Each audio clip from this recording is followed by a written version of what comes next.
Yes, welcome to Blitzed, pure tour nerdism. It's the Trestles Final 5 preview. Vaughan. So pumped. Pretty psyched. We've got a mental panel here. 3 former world number ones, 1 world champion. How good? Oh, mate, I'm ready to go. And let's just dive straight into it because there's so much to talk about. Grand final day, mate. Surfing's grand final day, Smithy. I'm so pumped. I'm so ready for it. Let's introduce this esteemed panel, though. The 1993 world champion, winner of 20 CT events. Kidding me? No, Hall of Famer and winner of the QS in 2002. That never gets mentioned. Wow. 2002. Pauline, you won the QS in 2002. That's wild. That That's is 9 wild. years after you won a world title. In Well- your career twilight. But yeah, that one does kind of miss the nerds Yeah, and the eggheads. you're up against all Not the you, crew though. who, yeah, exactly.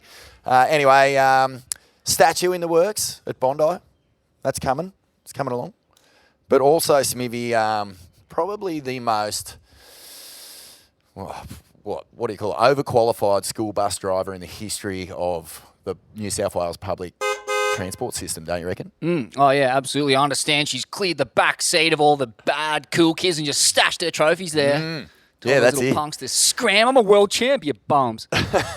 Last time I saw you, Pauline, was at a doof at Billy Nudgel. You and your partner Sam were there, and you told me a really good yarn about your years as a school bus driver, blending with your years in the rave scene. You want to share that with us?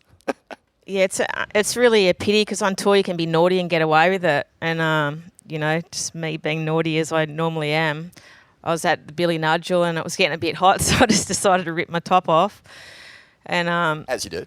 yeah, as you do. Fair enough. And this little kid I could hear in the background going, "That's my school bus driver." I'm like, shit, I better put my top back on. Oh, my Lord. And when we say little kid, it was a doof. So, Yeah. a kid in year 12 or, probably even left school by then. But that was I was classic. lucky he became a model, so he's probably used to that kind of thing. Oh, there you go. No worries. But thanks so much for joining us, Pauline. Can't wait to get your insights. Our second panel member, a guy who spent 9 years on tour, 3 CT victories at Snapper, Bells and Cloudbreak. Twice number 1 in the world with that gold jersey, mate. Feels good. They say it's a weighty number, Smithy, but he wore it well. Finished 5th in the world twice in 2016 and 2017, which means in this current format he would have surfed for the world title twice, which is Ripped off. yeah. Yeah, I reckon you would have done well there. A couple of backside hangers on the rights. You're kidding me? Well, yeah. I'm just going to walk you through who the top 5 would have been for those surf-offs if they would have happened, Willie. You would have, in 2016, had John Florence as the top seed, Geordie Smith, number 2, Gabby in 3rd, and Chloe in 4th. How do you reckon you would have gone against that field? Pretty easy. No, that's a pretty stacked field. Yeah, I don't know. Would have done some back-end Rios and see how it went. That's it, mate. Just ditch those fins and fucking send it! And then in 2017, you would have had JJF again, Gabe in 2nd that year, your old pal Jules. Joycey Wilson was in 3rd, and Geordie Smith again. What about that year? You reckon you would have... look, in all seriousness, like if you had been in that format, your backhand and air game is pretty solidly suited to a wave like Trestles. You could have done some damage, mate. Yeah, I don't know. We'll never know. No one will ever know. No. Well, it's good to hypothesise anyway. Yeah, Smithy. you got to hypothesise. All right. And another Would've guy, another guy who actually didn't have to dream about it. He got there was the 2021 world number 5. Just absolutely barnstormed his way onto the tour, set the world on fire, became a bit of a cult hero, destroyed John Florence in consecutive events, one at Newey, one at Narrabeen, and finished that year. Got a final at Rotto against Gabe Medina. Got to taste what it's like in the Rippy Was finals as well. Morgz, welcome to the show, brbrother. Good Thanks to for see having you. us. Yeah, good to be here. Mad little setup we're running here. So, yeah, frothing. Yeah. So, how's it make you feel, mate, watching this day play out? Haven't been there, and, I know that you're, number 8 on the Chang'e Series ratings at the moment, 2 events to go. You must be chomping at the bit to get another bite at this day. Get him back. Get him back! Yeah, pretty keen. I know, I'm just excited. I'm pretty keen to watch this year. Last year, I don't know, I was a bit like deflated, and I was like, fuck this. I don't want to. Yeah. I don't really want to watch it, and the waves kind of sucked as well. So, like, I didn't want to watch it, but I'm kind of hoping this year's cooking, and I know I really want one of the young fellas to take it out, and one of the younger women to take it out. It'd be cool to see a kind of new world champ, and hopefully the waves are cooking, and let's go the Aussies. Yeah, mate. Fucking oath. Up the Aussies. Yeah, it's pretty funny. You reckon Steph Gilmore's going to watch WSL finals, do you reckon? She might be there. Oh, you She reckon? might be getting the wild Nah, card. I reckon she'll be doing anything but. Her and Seinfeld reruns, fucking MASH reruns. Her and Trapper Gabby John. just sitting on the couch. Fully. All right, Smithy, what do you reckon? All right, well, we're going to get into some power rankings, top 5 men's and women's, strengths, weaknesses, predictions. We'll start with the women. Number 5. Ladies first. Katie Simmons at number 5. The prodigy makes the final 5 in her rookie year and really deserved to be there, I thought, Vaughan. A consistent performer who laid down some of the most electric surfing on tour this year. She's got to come from deep. It's a huge ask, particularly on a fitness level, having the stamina to surf 7 heats in a day potentially. That's a lot for a 17-year-old. You hope she's eating her wheat bix and hitting the sand hills. Yeah. Thoughts on Katie before we throw it to the panel? Yep, completely agree. Electrifying surfing brought something completely new to a lot of different comps. And every time I thought, when is she going to falter? Like, J-Bay was maybe the only time she looked a bit iffy, but the rest of the time she had this amazing approach. She looked great. She gets compared to Reynolds a lot in attitude and all that sort of thing, which, you know, the last time Reynolds surfed a final at Trestles, I don't know if you remember, but he was hooked up to drips and oxygen tents and he couldn't get through to the end against the cyborg Fanning. So hopefully she's not cut from the exact same mould. She's probably not punching 6 beers every arvo. I reckon she's drinking 6 less beers tonight. So. But she's just been outstanding, and yeah, I think it's a little bit terrifying. You know, she's one of the quiet ones, and the quiet ones, as you know, Smithy, you don't mess with the quiet ones in the pub, mate. You'll go home with a few teeth missing and a couple of black eyes, and they're just sitting where they were sitting when you first got there. And yeah, I think she's got a lot of weapons for a wave like Trestles. So I'm expecting something pretty wild to go down with Katie Simmons. But, you know, she's got Molly as well, who is equally tenacious. Pauline, Katie Simmons, what's your read on her? I think she's been surfing absolutely amazing, and she's going to be either one way or the other. She'll either be ready just to show off and go hard, or she's going to be nervous and make some vital mistakes. I think she really needs to go surf there a lot and know the wave, know exactly where she should be sitting, because I think that the times that she has lost, it's been lack of wave choice, but her surfing definitely hasn't let her down. She's drawing unbelievable lines that the other girls aren't, just new moves like skateboard moves, and she's really exciting to watch, and I think the matchup with her and Molly is just going to be absolutely sick. Mouth-watering matchup, mate. Two of the, you know, the front edge of this progression push that's coming through in women's surfing. Those two women are at the very top of it for different reasons too, I reckon, Smithy. You know, Molly, you just think of just psycho rail. Katie, you think of a bit more flair, I guess a bit more blowtail. What do you reckon, Willie? Yeah, she's impressed me every time I've seen her this year. It's like I've thought that she was going to have some flaws, and I really haven't seen any. So I think she's probably the most exciting of the girls as far as air game and trickiness and that aspect. And then I think, yeah, what comes with that is the risk of trying airs every wave and falling off. So I guess, yeah, if she can get it together and do some tricky shit and stick it all, then I reckon, yeah, the other girls will have to be worried. Morgz, Katie Simmons, you had much to do with any insights into her mental game, her surfing? Yeah, I kind of like hung with her a little bit at Tahiti on this Red Bull setup we were running, and yeah, she's pretty cool, pretty down to earth, and I don't know, I feel like deep down, like she really, really like cares and wants to just smoke everyone and leave them in the dust. So I don't know, she's a cool girl, and yeah, I don't know. I just love how much variety she has. She's always trying something new. Like at the wave pool, she did that shove it at the end, which I've probably never seen that in women's surfing before. And so I don't know. She's bringing kind of like that new game, and I feel like if she brings that to Trestles, which I'm sure she will, and it's pretty fun. She lives just down the road. I know she's probably going to be the one to beat, in my opinion, bringing that similar style to Steph and drawing real beautiful lines. And I don't know, that's the kind of stuff I'd want to watch anyway. Just look at her run in, Vaughan. Absolute fire in the back half of the year. A third at the Goat Pool, first in Brazil, runner-up in her last start in Tahiti, along with a couple of ninths. So bringing plenty of form into this. Previous Final 5 form hasn't been there, obviously, but she spent plenty of time at this wave as a junior coming up in California. So she's going to be a real threat to take this thing out. For sure. And just how she handles that crowd support is going to be gnarly because her and Griffin, man, I can't even imagine. I mean, how did you guys go? Like, we saw it at Surfest, Morgz. No local could win the comp for years because the local pressure and expectation to get it done it just turned all the Steel City crew into they melted. You know, they just couldn't get the job done until Jacko Baker took it out. So, yeah, what do you reckon, you guys? Like, is hometown advantage something that can work for you, or is a young, up and coming superstar like Katie going to start to feel the pressure of expectation? Yeah, I think it depends on how you handle pressure. You can take it as in, oh shit, like everybody's here watching me, I'm nervous, or you can just go, oh yeah, all my mates are here, I'm so ready to show off. And I think that's an important thing to remember is just go out there and show off. Don't think about who's there and who you're against. Just want to show the crowd what you can do. Did you ever win that 1 star at Copacabana, Willie? Or just too much pressure, mate?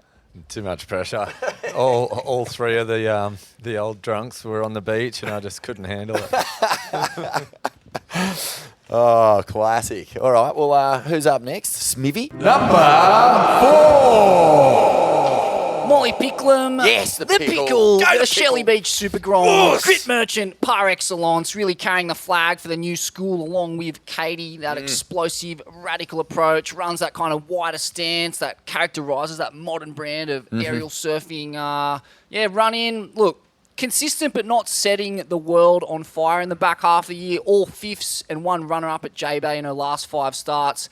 Interestingly, she's been knocked by Katie Simmers in 3 of her last 5 events. So the Cali Grom definitely has the wood on Molly heading into this one. And we saw her get the wood on Molly in that Changa series at Snapper where we had the Swellian army just fired right up to Smivvy. But, the thing about fifths on the women's tour is that's making 1 heat.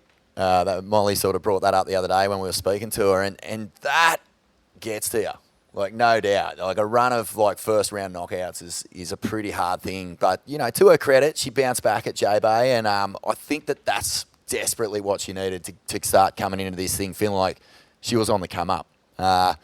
Exciting surfer, so staunchy, so determined. And I feel one of the big things about Katie and Molly in particular, though, is they just fear no one. Like, they don't look up the tree and go, like, oh, I've got Steph, I've got Carissa. They're just like, let me at you. If anything, I think they're really feisty when they get the top ones because they're just like, oh, we just want to bring them down.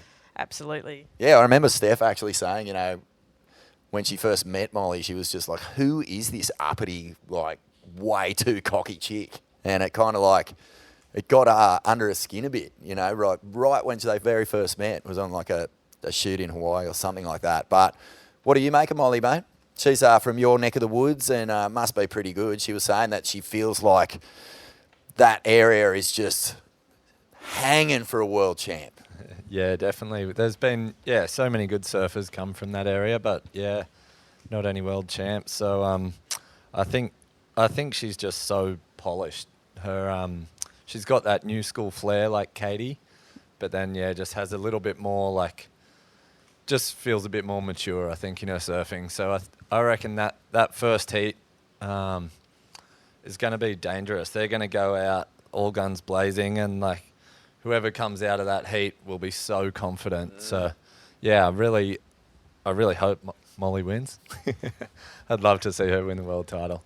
For sure. And you've spent a lot of time with Molly, Morgz. give us a bit of an insight into her character because, she can layer up and have a bit of fun, but she is so serious. Yeah. I don't know. I feel like she's like kind of your classic Grom from like home, just like a bit of a little shit, but no, she's I don't know, she's real serious when it comes down to it, and I don't know, I feel like she has so much passion for the sport and really wants to do well, and kind of puts in so much time and effort into being better. Like when we're staying at the Ripco house, she's like training every day and stuff, and making me feel like a huge slob. And but no, she's like, she's cool, super cool, and I feel like her advantage is just going to be like a big rail surf, and I don't know. I feel like if it's a bit bigger and a bit raw out there, she's going to be really kind of gnarly to watch. Because as we saw at Morgy's, that one turn she did, like one of the biggest turns probably ever done,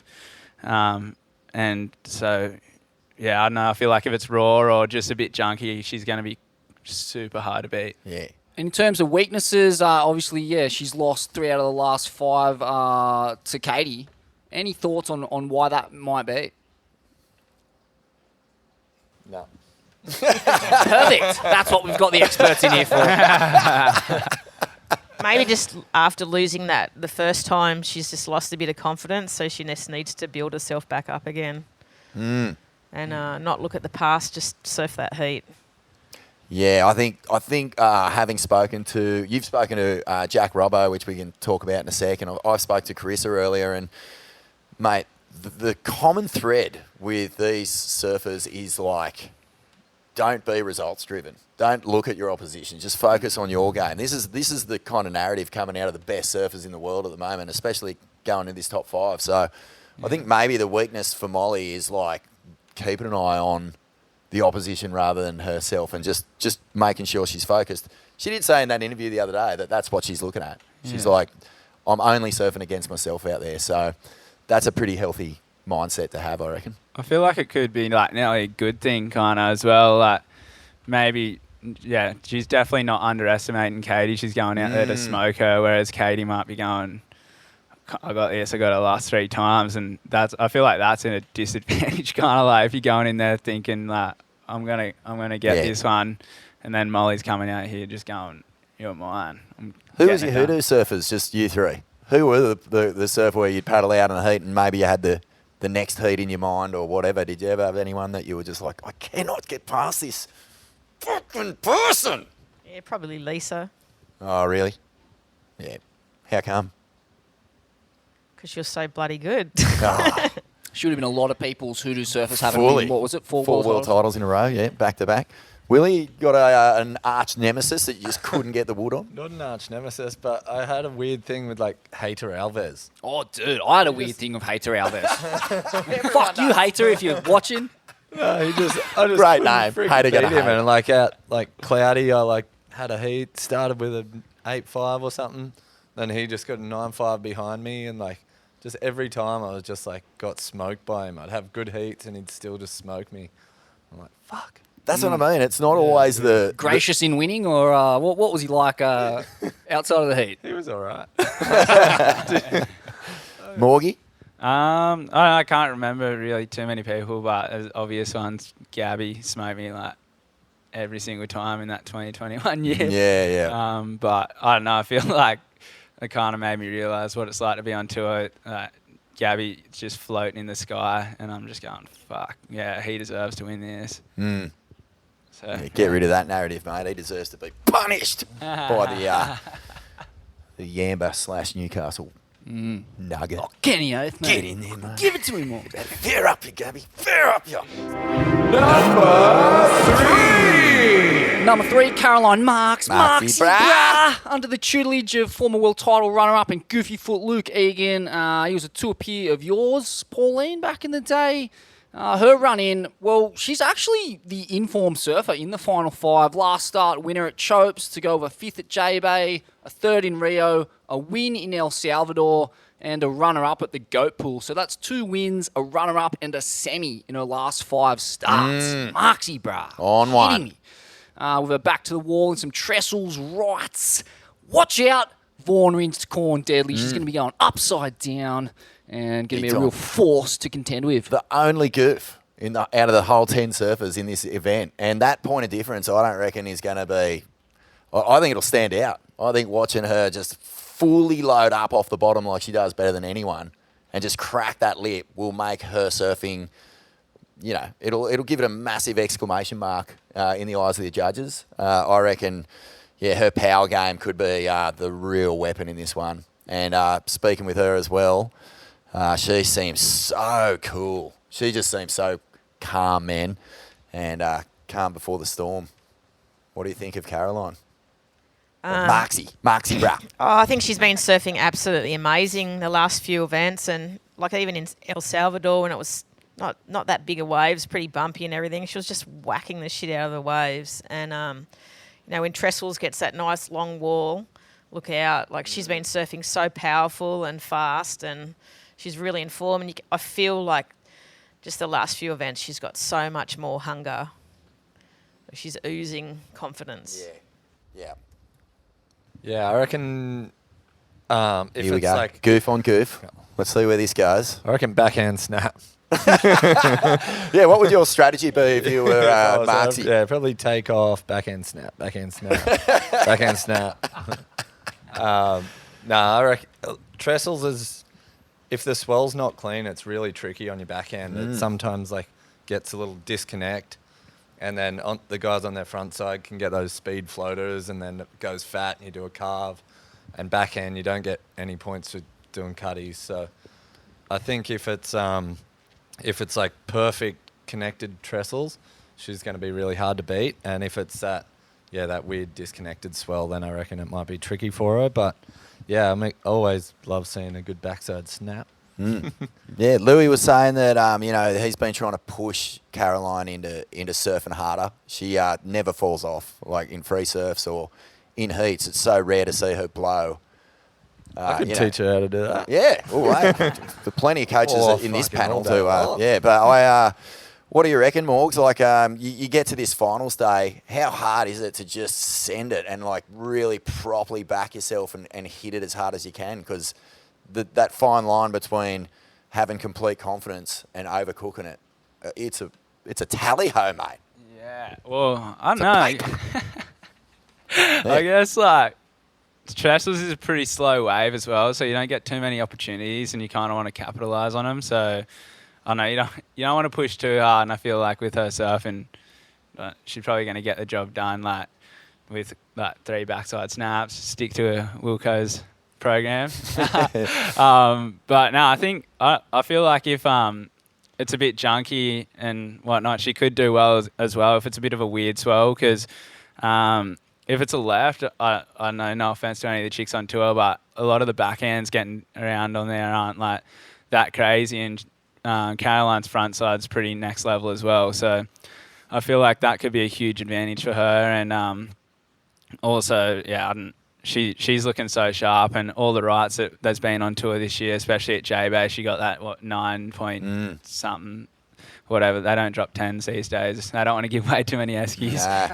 Nah. There's a finite resource on those Yetis, mate. Yeah, so I don't know. I feel like she's going to be. I don't know. I feel like she's not really a dark horse, but she's like my pick for maybe the most likely to cause an upset.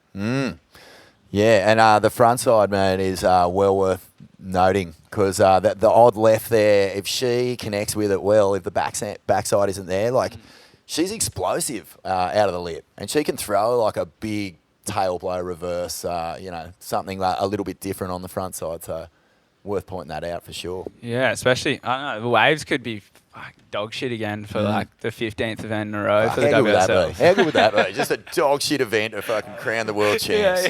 Huzzah! Then they might put the final somewhere else Yeah, there's that for next time. That would be cool. I think they like it like that. I don't know. Dog shit. Yeah. Number 2. All right, Smithy, let's talk about this one. Number 2, Tyler Wright, the Culburra slash bash and crash ball queen. She's going to be fired up for this. You know, she'll be training the house down, head high horseshoe, long period rights. You know, lots of energy, and her front side has been electric. Honed up here at Snapper. where she's living at the moment. And, her fitness and physique. Or Newcastle. She's moved down to Newey, I think, now. But she's, honed up here for sure. Yeah. And, I found her fitness and physique particularly impressive this year. Just seems to be adding a lot of energy, accuracy and savagery to her surfing and her rail turns. Yeah, just been loving what Tyler's been throwing up this year. Yeah, and I think she's done it in typical Tyler style, really, like, in her own way. Her post-lead interviews this year have been fucking, quixotic, quizzical, mind-melting. Well, yeah, I mean... nauseating, stomach churning at times. I know, but that's Tyler. Like, she's at her best when she's surfing. Like, I always get the sense that she's surfing for something bigger than herself. Like, these days especially. Like, she has, passions and fucking things that she wants to say. She wants to use her platform. And it's kind of weird because on one hand, she's doing that. But on the other hand, we're not getting an actual insight into how her year's going or what she's planning to do. She's sort of always soapboxing. And it's actually set her up for this run at the world title where she is exactly where she wants to be. She's just been fierce, consistent, and I still don't reckon we've seen her best. Like, I don't feel like we've seen her best at all this year. Like, she's won events. I think she won her back-to-back bells this year, and wasn't like a particularly memorable event or anything, but like so well poised to, deal with whatever comes from beneath her in the draw. But all eyes on Carissa too, because after last year's, what do you call it, Smithy? A little bit of a fritz, a spitz. A nightmare on the cobblestones. She'll sense that there is, I was going to say blood in the water, but what I might say is she'll sense that there is like a little divot in Carissa's whole, confident game that she could possibly expose and really punish. So, I reckon Tyler's primed. Pauline, I know you know Tyler well. What do you think? Yeah, absolutely. I think she's like the inner animal is definitely out, and you can tell she just wants to win a world title. She's got that hunger. She's absolutely ripping every wave she catches, and she's putting in the time. Like, she's training all the time, and she doesn't really do too much media stuff or tries to stay away from that and just non-stop, just working hard. Or only what she has to do anyway. But she's just such a, I find it, like, some people, I feel like they don't know, if they focus on other areas of their lives and they're trying to put all the pieces together, it can kind of dismantle things like a world title campaign. Because you heard Mick saying the first world title he ever won, he basically isolated everyone and just went into the full cyborg mode. And then by the time he got older, he was winning with different methods and different strategies and being more present. Tyler, on the other hand, seems to be able to take all this stuff on, things that really mean stuff to her, and use them as motivation. And so I feel like, that's just, it's sort of all working to a place where she knows who she is, like, on a really deep level, and she's using all these things that she really cares about to fuel her performance. You reckon she's in Kingy's corner? Kingy is there. You reckon he'll be marshalling a bit of that Cronulla grit, just kind of feeding her little fake falsities that her competitors have been, talking shit about her. Hey, Tyler, Marksy, mate, she reckons you're weak. She reckons you're a weak-gutted dog. Oh, hey, mate. Hey. That's what I'm hearing, mate, on the grapevine. Mate, I'd love to know what the dialogue is between those two. We'll give Kingy a call. I don't know when this will come out. It might be before or after a Kingy chat. But if we can't get Tyler, we'll get King and we'll dig a bit of dirt up, Smithy. What do you reckon, mate? You've been mates with Tyler since he was born, basically. What are your insights into it? You were, in fact, in there helping deliver Tyler. Is that correct? I was sitting next to Owen. We were holding hands. And not quite. I think this year she's like developed almost like a scary presence. She's just like gets to the beach and is just like supremely like confident and has like an aggro about her that's just like, I if I was paddling out in a heat with Tyler, I'd be fucking shitting myself. She's just, I think this year she's really kind of, like you were saying, found herself and just knows what she wants and how she's going to get it. So, I reckon my money is on Tyler this year. Well, not actually. My actual That's money. you are the first person I have heard of since all of this, basically since the Rippy Was finals banter and chatter began, to back an Aussie. Well played, Wilko. Well played. Get up in behind. Come on, Australia. Didn't anyone watch the World Cup? We were all joined. We're all together in one. We all believed. And now what's happened, Smithy? Yeah, I don't know. It's a disgrace. It is a disgrace. You need to have a good look at yourself. You're a disgrace. Morgy, you spent time with Tyler as well. She has this kind of like friendly, bubbly, playful side, but you would have seen that the skin roll over the eyes and the animal sort of, present itself as well. Animal. Yeah. Sorry, that was a funny call what you said before, but Tyler's she's a legend. I don't know. Yeah, she's so tenacious, I guess, like such a competitor, and I feel like she just moved into like a different realm of just not giving a shit what anybody thinks, which is like scary to think of. Like, I know you hear it in the post-heat interviews, like she just doesn't give a shit. So I don't know, it's going to be, I don't know, sick to watch. She's going to be, I feel like the most kind of, I reckon she's going to be the most confident going in there. And she's been in like the world title race before so many times, so she's got the experience and she's surfing well, and the judges are really liking her variety. So, and her surfing all together, which I kind of saw all year. And I feel like she's going to be gnarly. I don't know. And talk to us about the long arc of Tyler's career. I mean, it's been a rocky road to get to this point. There's been health issues. Far out. She's been dogged by patchy form, health issues. Where's she at now, and how have you guys seen her transform over the past few years? I think she's come back 100%. Like after going through so much ill health, and then people putting her down for having opinions, and she's just come back punching big time. And even just watching her paddle, when I see her online, I get scared of like far out. She's just going to take someone out on the way out. I think she had that purple patch in like around 2016 and was just like absolutely ripping, and then she had health problems and whatever, and it looked like the last few years she was kind of just gonna fade away, and she's done anything but that. She's come back this year and just looks so hungry for it, which is cool. Yeah, I know. I feel like she's in a real good headspace at the moment. She's got an awesome partner, Lily, and I feel like moving to Newey, like pretty therapeutic place. Interesting. I didn't know the Steel City was on the vanguard of trauma release and no, you've seen pain management. We've talked about it a lot, mate. The self-health is evident in the fashion that walks from Newcastle down to Main Beach every single day. Oh, that's right. The Camel Toe Superhighway. Is that what you're talking about? Hey, I have to say though about Newcastle, I've never been anywhere on the tour that has such an amazing small community feel about it in a big community where they really do back each other and help each other out. Newcastle is definitely the place. And is it Newcastle in behind, Tyler? Like, I mean, I know they would be as Aussies. Fair dinkum, true blue, hard-working, decent Australians. Very decent. As Roy and HG say. But, like, now that she's down there, is she considered, a Novocastrian? I don't know. I guess it's in her blood now. She's hanging with Lil. Julian, the other local, long-time local. Yeah, well, both of them, I guess. No, I don't know. I haven't really been there enough to, like, kind of...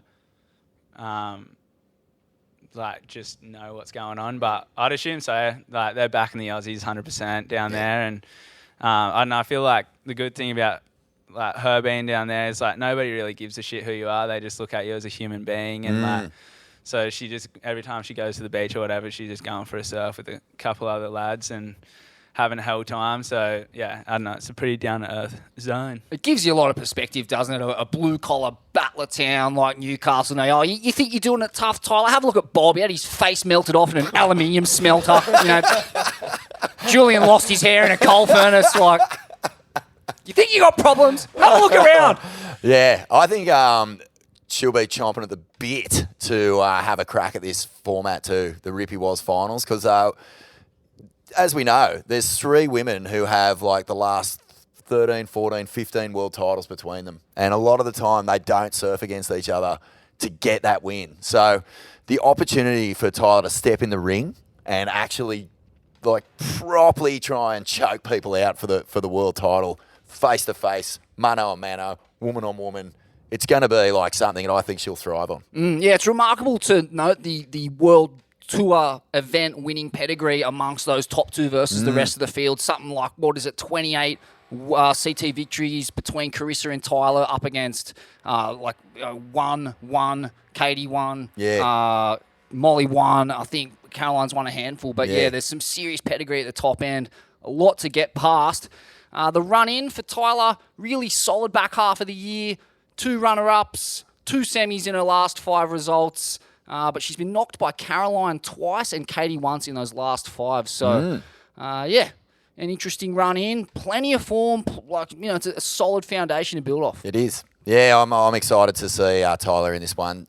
I find it remarkable that no one has been talking about her. Everyone's like kind of on the Katie train or the wrist train. And I'm just looking at Tyler going, mate, you are... There it is. There's the kingy motivation. Your binoculars are back to front. There's only one thing worse than getting sledged, and that's when no one's saying anything about you. Yeah. You hear that? Yeah. You hear that, Tyler? Yeah. Nothing. Crickets. Nothing, mate. I don't give a fuck about you. No. Yeah. True. Agreed. At number 1, Carissa Moore, Arnie Riss, the matriarch, the queen, the 5-time world title winner, immovable at the top.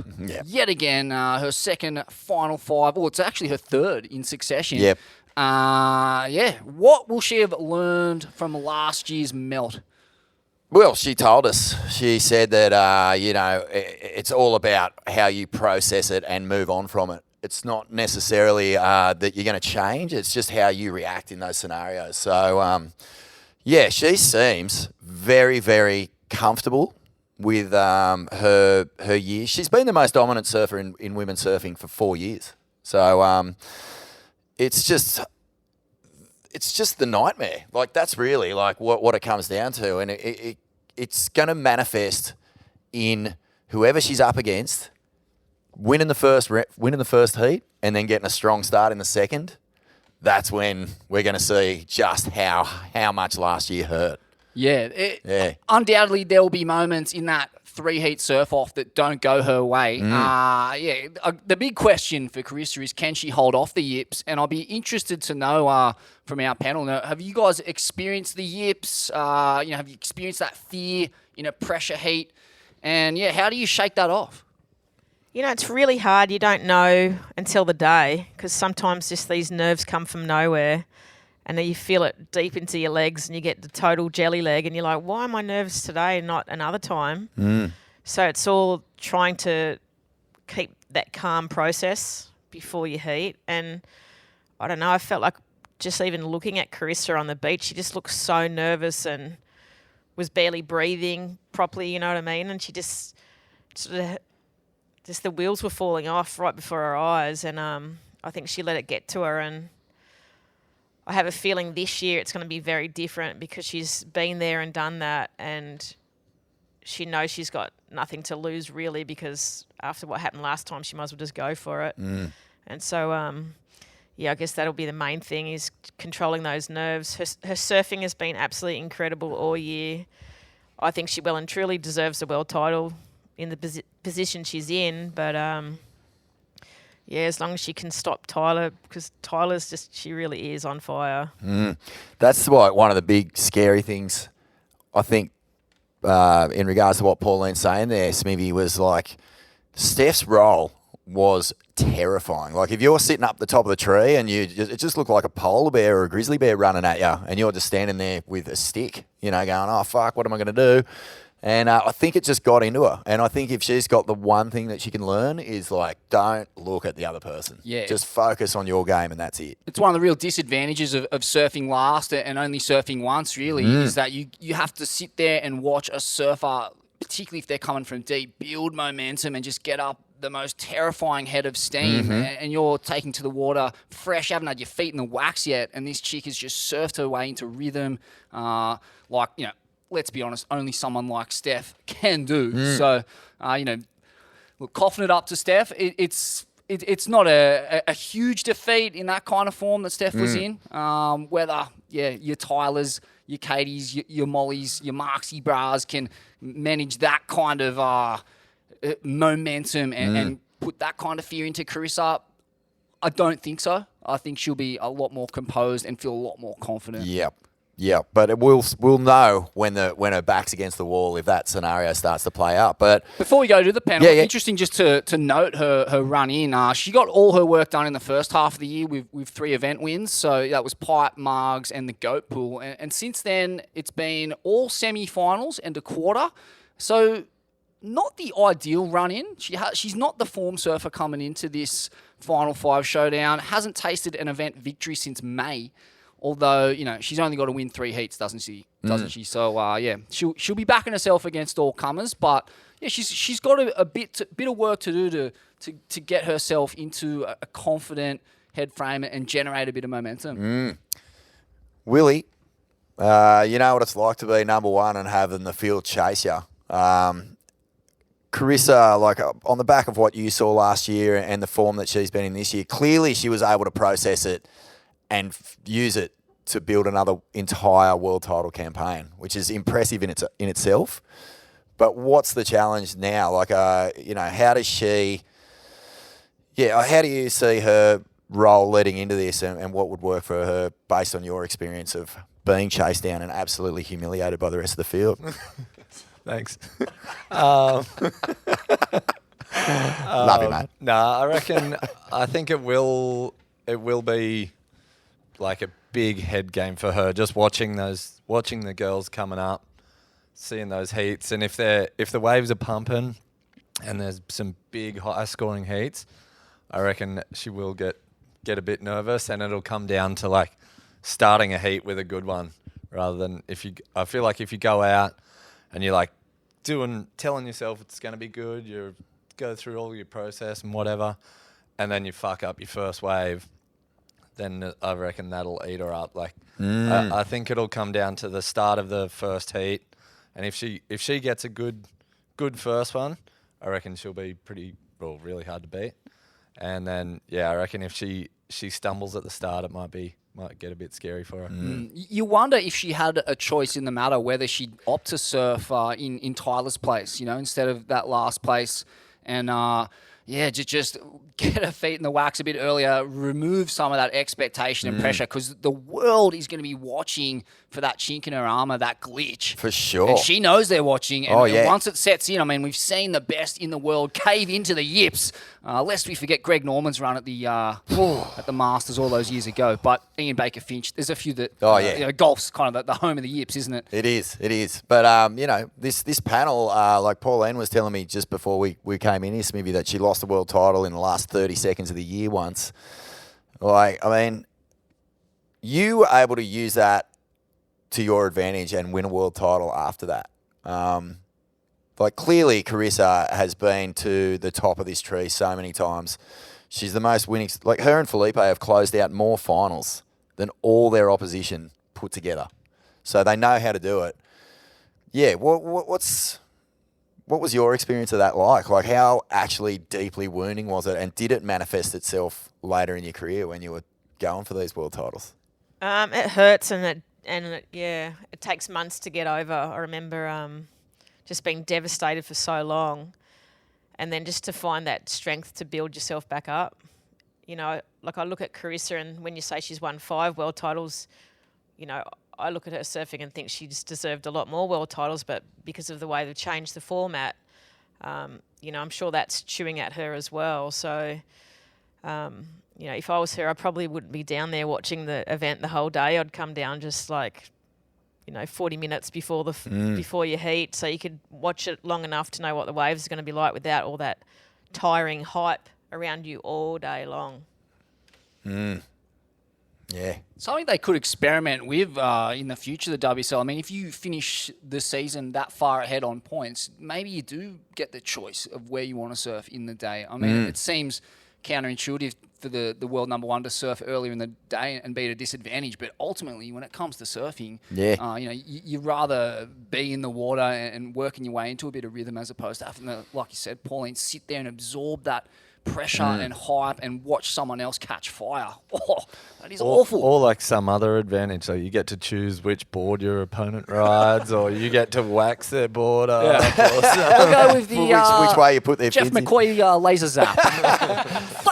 Just a little interesting sidebar that Ronnie mentioned to me the other day, Smithy, that if we were running on the old format, Carissa would already be world champion this year. Oh, no, sorry, Tyler was really close. I think she finished the season 200 points behind. But, you know, if there were no finals and that last event was the last event, Carissa would be world champ, and and that means she would have been world champ last year as well, and her and Steph would have been equal on 7 world titles each. So that is history just getting turned on this new format, you know, and you would have had, imagine it, next year, those two queens level on world titles, the greatest of all time ever, going at it in a full world title year. You reckon that's what happened to ELO? A little mystery envelope of anthrax sent from somewhere in Hawaii, and we haven't heard from him since. Maybe, mate. I'm not sure. Apparently, there's an interview that's just dropped. Is that right?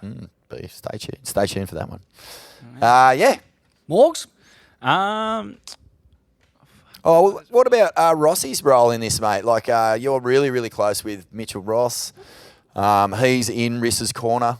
What do you think he can bring to help her overcome those potential yips? I don't know. Maybe it's similar to Kingy, like, hear them crickets at 6, crickets at 6. Fire up. But, I don't know. It's a tough, like, position to be in. I feel like no matter how, like, mentally prepared you are when you step down there for your first heat and you're in the lead and you got somebody that could be, I don't know, 4 heats down just on fire, you kind of probably going to be tripping no matter what. And I don't know, I feel like if I was her opposition and I was coming up against her, I'd just be giving her so much heat at the start, just trying to get in her head. Like it feels like it would be kind of easy. Like, you should have 7 world titles. You're getting old. You're getting old. Hear that, cricket? Hey, mate, seriously, like the world champs, like who have those multiple, they've often heard getting a bit like that person has no respect. Remember when I think like Gabe did it to Micro once. You know, like 10 years he's senior and on tour for 14 years and he's got no respect. He doesn't respect my world titles. And like sometimes the way to rattle world champs, like John we saw with Zeke and all, you know, is to just play that gamesmanship. Like go in there and just go, you know what? Fucking put It's it a on! fucking world title on the line. Get right up underneath this person. And it works, man. And I would say for someone like Carissa, it would be such a rattle to paddle out there thinking I'm going to surf for a world title and have someone just up your rashy. If you do it for the first 10 minutes, you probably could potentially have a number for the next 40 or whatever it is. Like the next 2 heats, it's I don't know, it'd be pretty intense. Like you paddle out and then whoever you verse and just hassles the shit out of you and just goes, you're mine. Like, and it happened last year, and I'm not sure in the first one. I think Tatiana nearly got her too. Yeah. Like, she fell off that end turn on that last wave, and that would have been the title, right? Yep, that's exactly right. Yep. So, like, it's just clearly a bit of noise getting in there. So, I don't know. You could go one heat, hectic hassle for 10 minutes, and then for the next one, just go sit at uppers. Or just play mind games till you're actually you're sitting on the beach watching the heat going, hang on a minute, You're up at uppers, this isn't working. and then you're on the beach after that, clapping up, and then you sit next to him. What is this? You want me to wax up your board? Hey, I've got to ask while we got you guys here, best gamesmanship did you ever try and employ any in your career, Naughty? Get up under someone's grill all the wax their board time. with? I remember just Frida Zambas used to always like looking at her husband all the time, just seeing what to do. And so I'd sit right on her. So basically my leg touching her leg in the water. And she's just like thinking, what the fuck? What are you doing? And then she's like trying to look at her husband, but I'm like right there. In the line of sight. Yeah, totally. What are you looking at? What are you looking at? Who's on the beach? Yeah, so she used to hate that. Oh, and, that's I so just good. found that was something good to rattle her a bit. What about you, Willie? Any secret weapons or people you knew you could ruffle? No, not really. I just tried to do backhand reos. You were very good at it. I got fucked up by Bede though. One heat, I was like coming off food poisoning, and he knew in Brazil, and he knew I was sick, and he just came out and just like sat on, like hassled the fuck out of me. Wow. I was just like, "What are you doing?" Like, Mate, that is dangerous. Sitting on someone with a nasty bout of dysentery. on you. Get more than you asked for there. Wow. But it, like, I was like, "What are you doing?" And he just like rode me like so gnarly. And then like after the heat, he came in and he's like, "I'm sorry, like I knew you were sick, and I knew this is a way that I could just beat you." I was like, "Fuck you." Mate, I'll tell you what, North Australia, I feel like it was Ruthless. heaps, eh? If somebody's just being absolute fuckwit, you're just going, what are you doing, dude? Like, leave me alone. But another thing I was just thinking of actually is Chris is obviously going to be so, if it's pumping, she's probably, she's like probably going to be the one to beat. But Kingy's definitely going to know how to ruffle some feathers, and he's just going to be in Tyler's ear just going, sit on her. yeah. Yeah, he will, eh? Yeah, for sure. Yeah. He's like so gnarly in that kind of aspect, like strategy wise. So I feel like he could be the difference now. He's so like well kind of cultured in world titles. He's been to the finals since the start.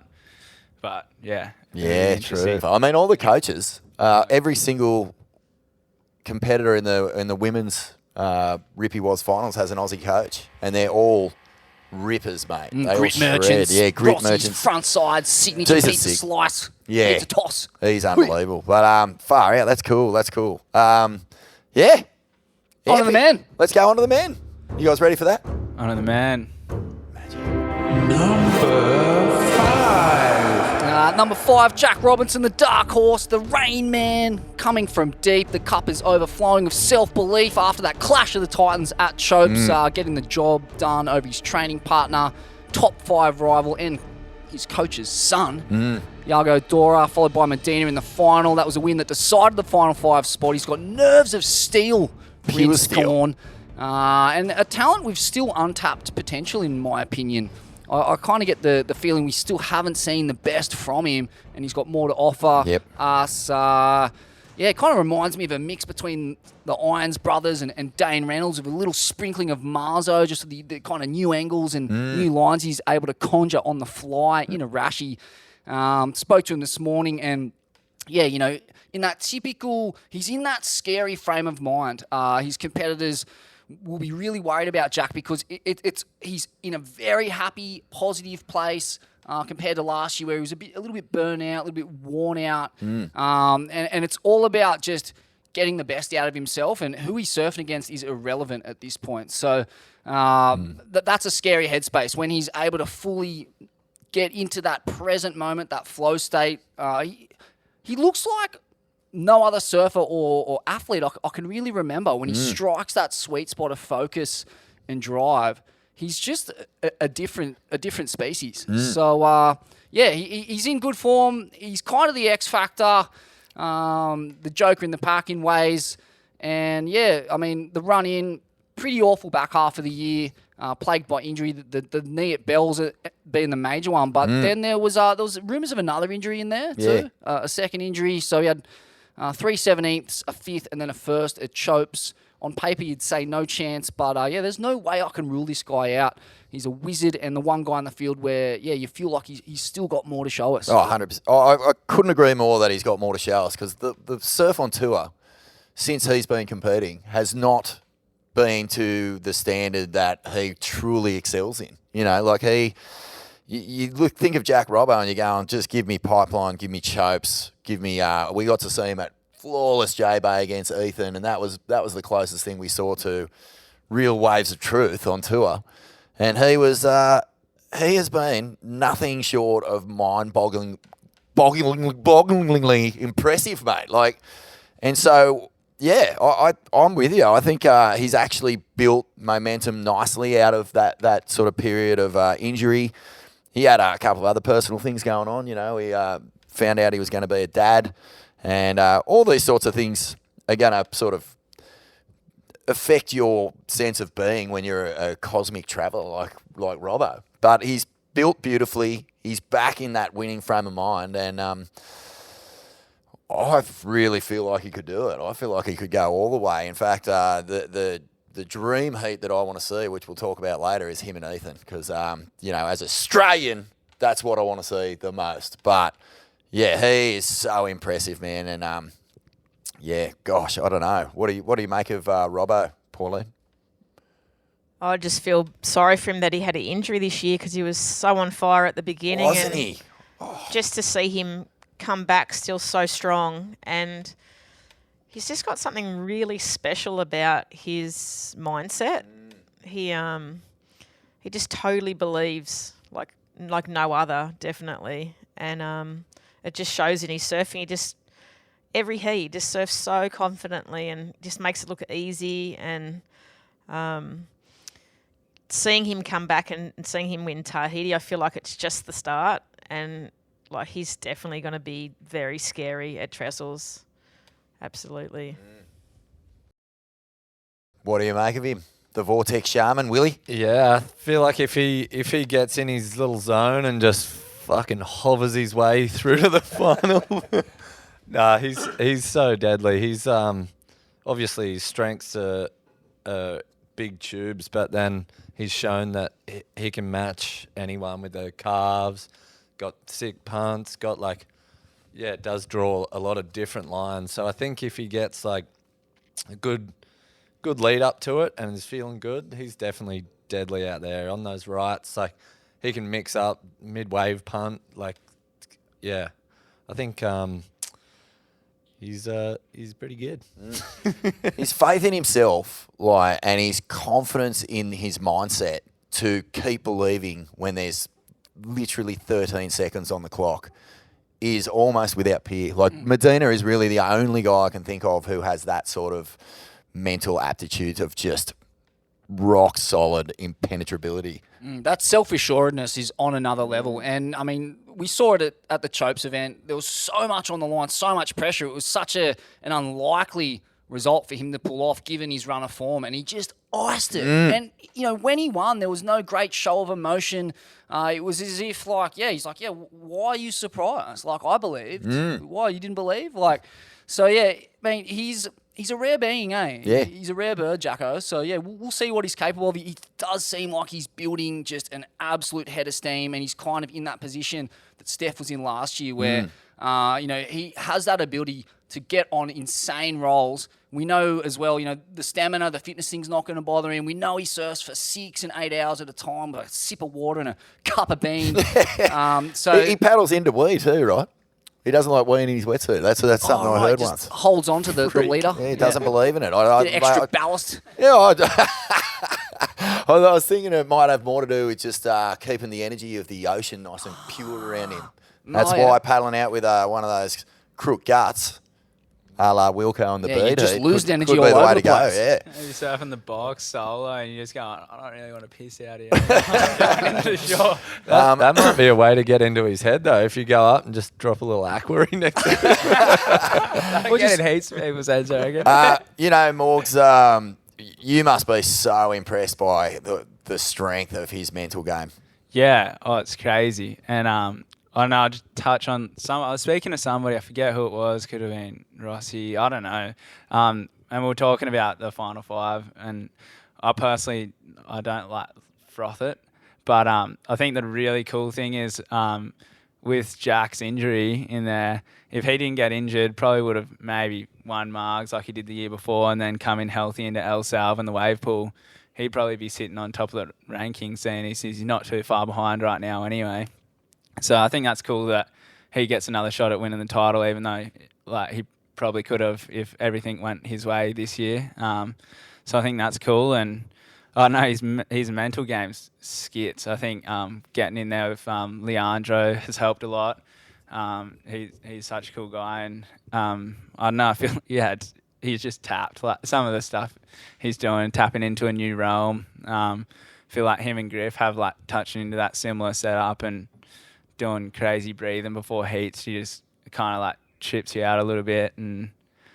But I know that's working for him, and I know he's killing it at the moment. So yeah, hopefully he goes all the way. It must be pretty rattling going into the locker room and there's this guy just huffing and puffing and puffing and he's levitating a few inches off the ground. You're like, oh, geez, I'm up against it here. Oh, man. Yeah, his prep just seems so... I mean, it's Fanning-esque in some ways. Like, you know, Mick could just turn the brain off. The head noise disappeared. His commitment to his routines and his physicality was literally to the second perfect, so that he was always peaking when he really needed to.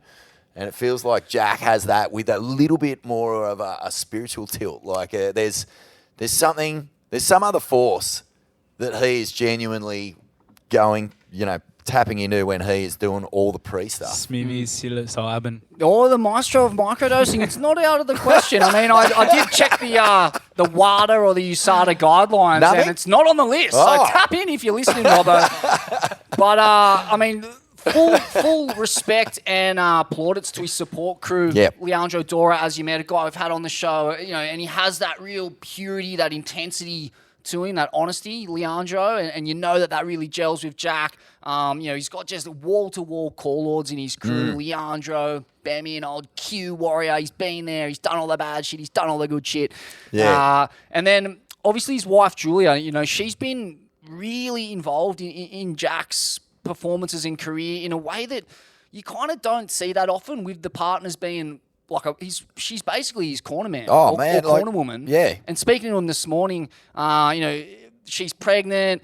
She had the baby in the channel, bobbing up and down there at Chopes, and that's don't underestimate that as just some trippy force that he's tapping into. Like it's got him in a place of happiness and just optimism.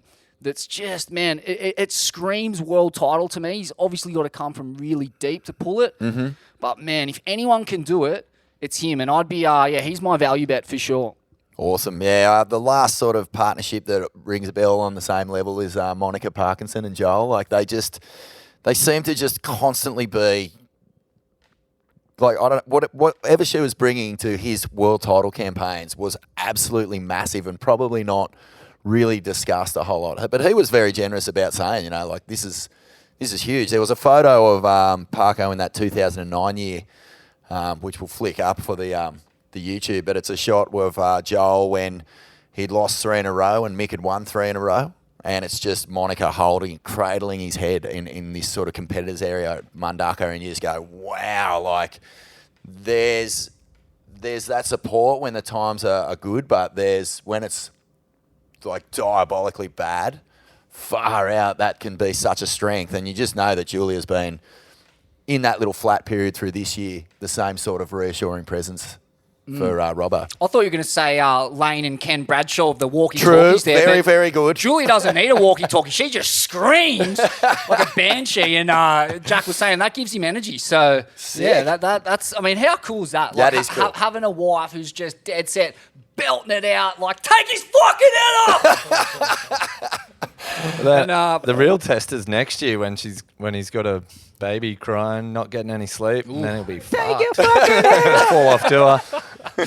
Yeah. Get in here and change this nappy! Yeah, and just quickly on his Final Five form, obviously he was there last year, didn't perform well, and it was, you know, a proper melt, you'd say, really. He was not impressed by his own performance, but put it down to just fatigue and exhaustion and, you know, not getting the preparation right. And in the heat, he just couldn't get started. He let Italo build a really solid total of half a dozen front-side air revs on those lefts into that air wind. So that's not going to be an issue for him this year. There's not going to be any goofy footers just going ham on those horseshoe lefts into the breeze. I think that he's going to be far more primed for this go-round. Yep. I think that you're dead right. I feel like maybe the lesson that he takes away from last year as well is, like, just surf a bit. Like, I know he's quite patient and he'll wait for good waves, but he sat around for a long time at the start of that last one, and he was really waiting for waves that would just put Italo to bed. And I just felt like, you know, when you reflect on it, you're kind of going, man, like, as all of us surf fans did, we're going, just go surfing, man. Like, just go surfing because as much as you can have those strategies, like, surely you can sometimes overthink it. And Yeah, like 6-footer in. you've got to at some point flick the switch on a plan B. Yeah, and I think last year he really let his opponents get into his head. He was thinking a lot about who he was up against, and this year that's not a consideration. So for sure. Interesting. Number 4. Number 4, Jiao Chianca, the Brazilian head-snapping, body-talking rail and slab specialist. Yeah, he just continues to surprise people with his power and accuracy and that kind of ultra-stylish, although not for everyone, frontside rail game. All natural footers in this draw. You'd expect mostly rights at Trestles. Maybe Felipe Griffin will chance their hand at a couple of big backside rotors. Yep. But, I feel like he's definitely the real underdog in this pack. I don't think many people have given him a chance, but you'd be mad to count him out. I mean, he's kept the momentum and flow going from his Challenger Series campaign pretty much the whole way through to now being in the top 5. So he's heat and battle hardened. He's got a Hail Mary in him too, this Grit Merchant. So I think he is the underdog. He's run in, an unbelievable start to the year, but he's tapered off at the back end with nothing better than a 9th place finish. So he's not in form, Jiao. He's a long shot, and it's a wave that does suit him, Trestles, but I wouldn't say it suits him in comparison to the rest of the field. Yeah, it's interesting what you were just saying about, how long he's been on for. Well, he went bananas in the Changers, and then he's kept that running right through into this year. And even you were saying, like, there's a bit of an advantage when you qualify and everyone else has had a big off season, and you come straight from there with all this good form and you're steamrolling. And Jiao, on top of all that energy, surfs so hard and so all out, all in, 100% all the time. And it reminds me of that scene in Chopper where the guy's slicing his ear and he's just going, don't just slice it, rip into it, hack into it, go out again. And then that's kind of how he surfs. Like, he's just constantly on. Like, I call him Rip Your Dick Off Chianca because that's like, you expecting bits to fly off him. He's going that hard. And I just wonder whether he's got the stamina to keep it rolling. Like, I was watching his warm-up surfs at Trestles. He was testing new boards with Britt Merrick, and mate, fuck, I was going, I feel like a nap after watting him surf. You were ripping your dick off. Ballistic. Have you seen the size of his chiropractor? He's 6'7" and his name's It's Sven. hectic. Oh, I'd love to get your take on this guy because, he is exciting. He fully charges. I couldn't believe it when he copped a last place finish at Chopes. But, yeah, he's got the energy. If he can maintain the energy, he could probably, cause a few upsets. It's funny when you explain him because when I watch him surfing, I think the same thing. He just flaps so hard and just always pushing it. You think his arm's going to just go flying off. He's just got so much energy. Or dick. Vortic. Or dick. But yeah, he's amazing. Just from coming from nowhere and doing as well as he has, I think he's going to be definitely a threat. I'm sure his fitness level will be way up there, especially he's frothing that much. But I think he's going to have more of a chance if it's a bit bigger. He seems to do really well in the bigger waves. So if it's a bit small and sloppy, he'll have his work cut out for him a bit more, I think. Bit bigger at Trestles is just not in his wheelhouse for advantage, though, when you look at his opposition. It's just kind of, I feel like where he really steps up and he gets the nod is at Pipeline and Chopu and those heavy reefs because he is a madman. Interesting, the kind of surfing that's going to win this final. Like last year, it's mostly on the face, isn't it? Oh, yeah. Which kind of gives him more of a hope maybe than otherwise. He can rip and tear the bag out of it as good as anyone on tour in head-high rights. Toledo, Griffin, obviously if these guys are on, he's probably not a chance, but frick, man, he's a battle-hardened competitor who's going to get up inside the Rashi, and he's going to be putting up solid sevens. Like a pair of sevens is almost a guarantee, I feel like, from Jiao, just the amount of waves he catches and the tenacity and pure grit of the man. So, it does kind of, the more I think about it and I think about the brand of surfing that's likely to win this, it suits him a bit more than maybe we're giving him credit for. Yeah, I think he's shown kind of that Cronulla grit you were talking about, coming off like getting on tour, absolutely ripping, and getting knocked off. Could have just been like, all right, fuck this, like that's not my thing, and then he's just brought it back and been so strong this year.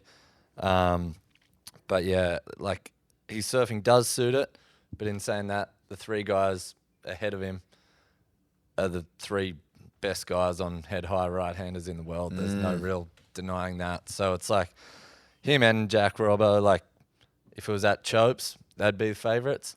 But Trestles, it's pretty fucking hard to think that any of the 3 guys ahead of them are going to have too much trouble. Especially with the way the judging's been going this year. Like, it's all about those top 3 guys. Yeah. The rewards have been for on-the-face carving. It caused a big stink with the Brazilians at one point during the year.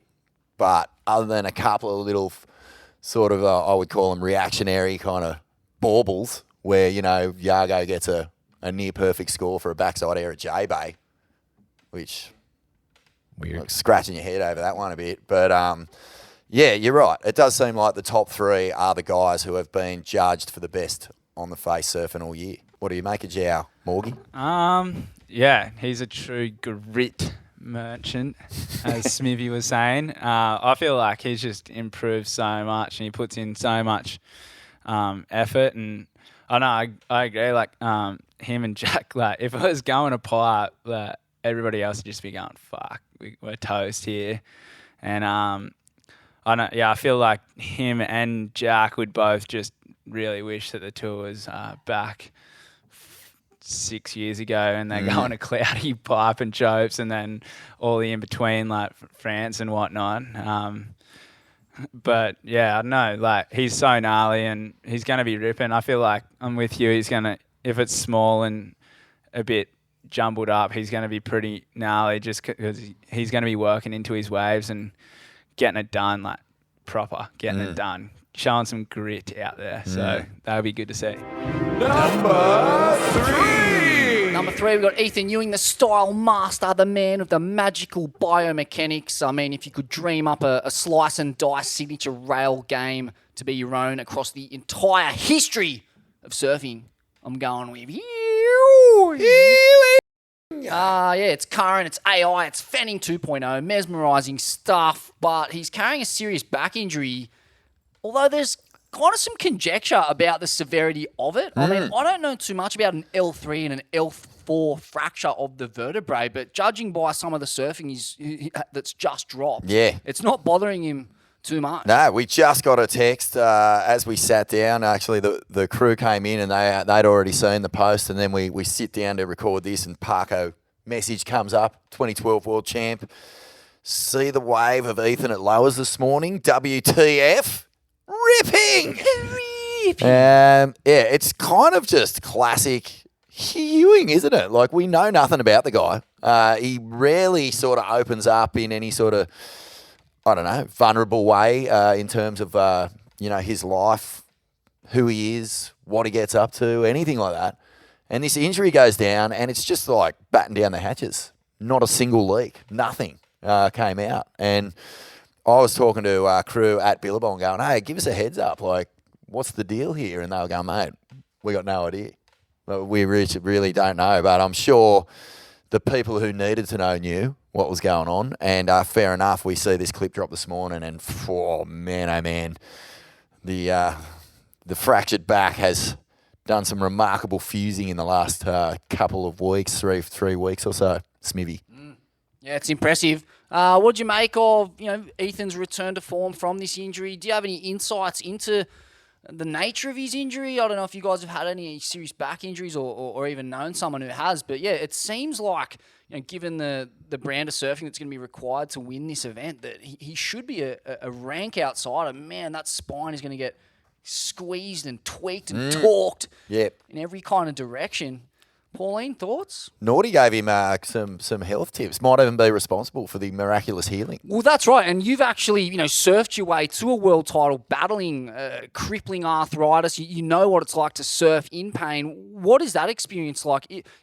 Are injuries sometimes a help in the sense of like that's what your mind's on and you're less concerned with the results? Like, yeah, what is that experience like? I suppose depending what it is, sometimes it's a good distraction because you're so worried about getting well that all the stress of going for the world titles, sort of set way back. But I just find that when anyone has any injuries or anything like that, I'm very quick to be in the background and just give some positive messages or just any little thing that I think I might know. And quite a few wise people have told me all about comfrey leaves and how good they heal. So I sent him a message just telling him about that. He said thanks, whether he took it on. Whether that's the miracle cure of the back, I don't know. But bit of Northern Rivers miracle paste. Never goes astray. Any world title campaign, Vaughan. Ask Shane Horan. Oh, mate, I'm not. If I've got Pauline in my inbox giving me health advice, I'm tapping into that. Oh, mate, she's been through the war. She knows a thing or two about battling. Yeah, so it was nice to give that feedback. Whether he took it on or not, I don't know. But I was told that back in the day, it's what they used to have in the old war bags, was always a bit of comfrey. So it's pretty amazing stuff. Yeah.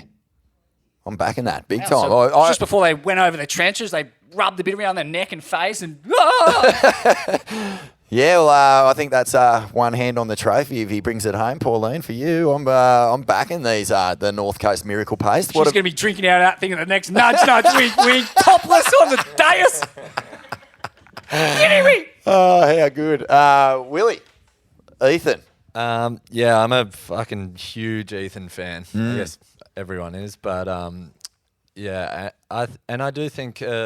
Well, obviously, I don't know how bad his injury is or how much pain he's in, but I know that surfing with an injury or surfing when you're sick, often, like in a heat, does kind of, you simplify your plan. You lose that, like, frothing little grom, want to catch every wave or try a punt or do whatever. Like, you're like, all right, I'm in pain. I've got to just fucking catch 2 waves, make them count so I don't have to fucking waste my time. And it works a lot of the time. So I reckon it could work in Ethan's favour just to like surf smart heats, stick to what he's good at, and just fucking dominate. You know, Parko was saying it just the other day, beware the wounded warrior, always. But Morgz, one of your most famous heat wins, you were in hospital getting treatment, the night before. So, yeah, do you agree with that? It does just completely erase a lot of head noise? Yeah, 100%. And just like, I don't know, keep it simple on the wave. Like, what was your injury, by the way? Was that a back or was that a... no. Yeah, snap me back. My back is broken. You got, did a little shorey floater and... Yeah, it's like, we had 3 days off and then I did like a floater on this left. The swell picked up that day and then... the backwash just hit my board up and I just put a minor fracture on my little toe and it fucking hurt, but like it was pretty mellow and I didn't know if it was broken or anything. Like I felt like my toe like kind of touched like my foot when I did and I was like, fuck, I just snapped my foot, but it was actually mellow. And then the doctor just gave me heaps of painkillers and I was good to go. And yeah, I don't know. It felt like maybe the painkillers helped me a little bit, and then also just blocked out a bit of the mental, battle, and keep it simple. Like just do a couple snaps, couple frontside snaps, and yeah. You talk about Newcastle grit. I mean, this kid stubbed his toe, and there he is winning the next heat. That's what I was going to say. The 2 great Australian comeback stories of all time: Steph Gilmore from 5-1. Morgy getting back in the water, defeating John with a fractured toe, a pinky no less. And the broken pinky nail. Broken pinky. Yeah, okay. So Ethan's back. What are you expecting from him in this this lead up because I think he's getting 60 grand just to turn up. So it's good motivation to get on a plane, even if you're back. He's completely fucked. I hear he's in business class as we speak, Yeah. going over there. Yeah. He's actually told the pilot to just go past LAX. Let's go to fucking Oregon first, then kick it back. I'm enjoying this. Yeah. I'm just wondering, like, how likely is it where a scenario pops up where he's got, first of all, he's got to take on Zhao or Jack. And then if he gets through that, he's got to take on Griffin at home.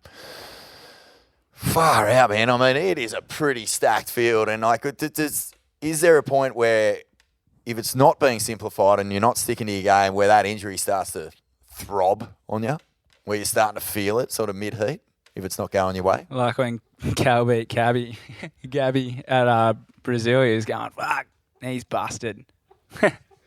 Oh, yeah, that's right. You get cheered up the beach? Yeah. No, I don't know. Maybe he did at the end of the Gabby heat. got up the beach. He was strapped to a chalkboard. Have you ever done that? Been so embarrassed that you just feigned an injury so that you could stretch it off? Well, yeah, Ethan, I mean, we all know what he's capable of. I think if people say pound for pound, Filippi's the most powerful surfer in the world in that sort of surf, but I don't think anyone holds a candle to Ethan, the way he destructs waves or deconstructs them. And he's run in an incredible year, really. Blistering form at the back end in particular. 2 runner-ups and a semi at the Goat Pool to go of his win at Bells earlier on. Tahiti was a disaster for him, obviously, injuring himself in the lead-up. And, yeah, just a big question mark over his fitness and whether that will limit him. The final 5, he's been here before. Vaughan lost to Italo last year. Just got dudded by the conditions, really. Couldn't get a read on the lineup. Couldn't buy a set. And still only narrowly lost to Italo in a heat that was really decided by who managed to find a set with some wall on it. So, I mean, if the conditions come to the party, fuck, mate. I mean, yeah, getting done in those circumstances to Italo in such a narrow margin suggests, if he just gets a bit more of the rub in the cons, he's on. Oh, I'm so nervous about the conditions.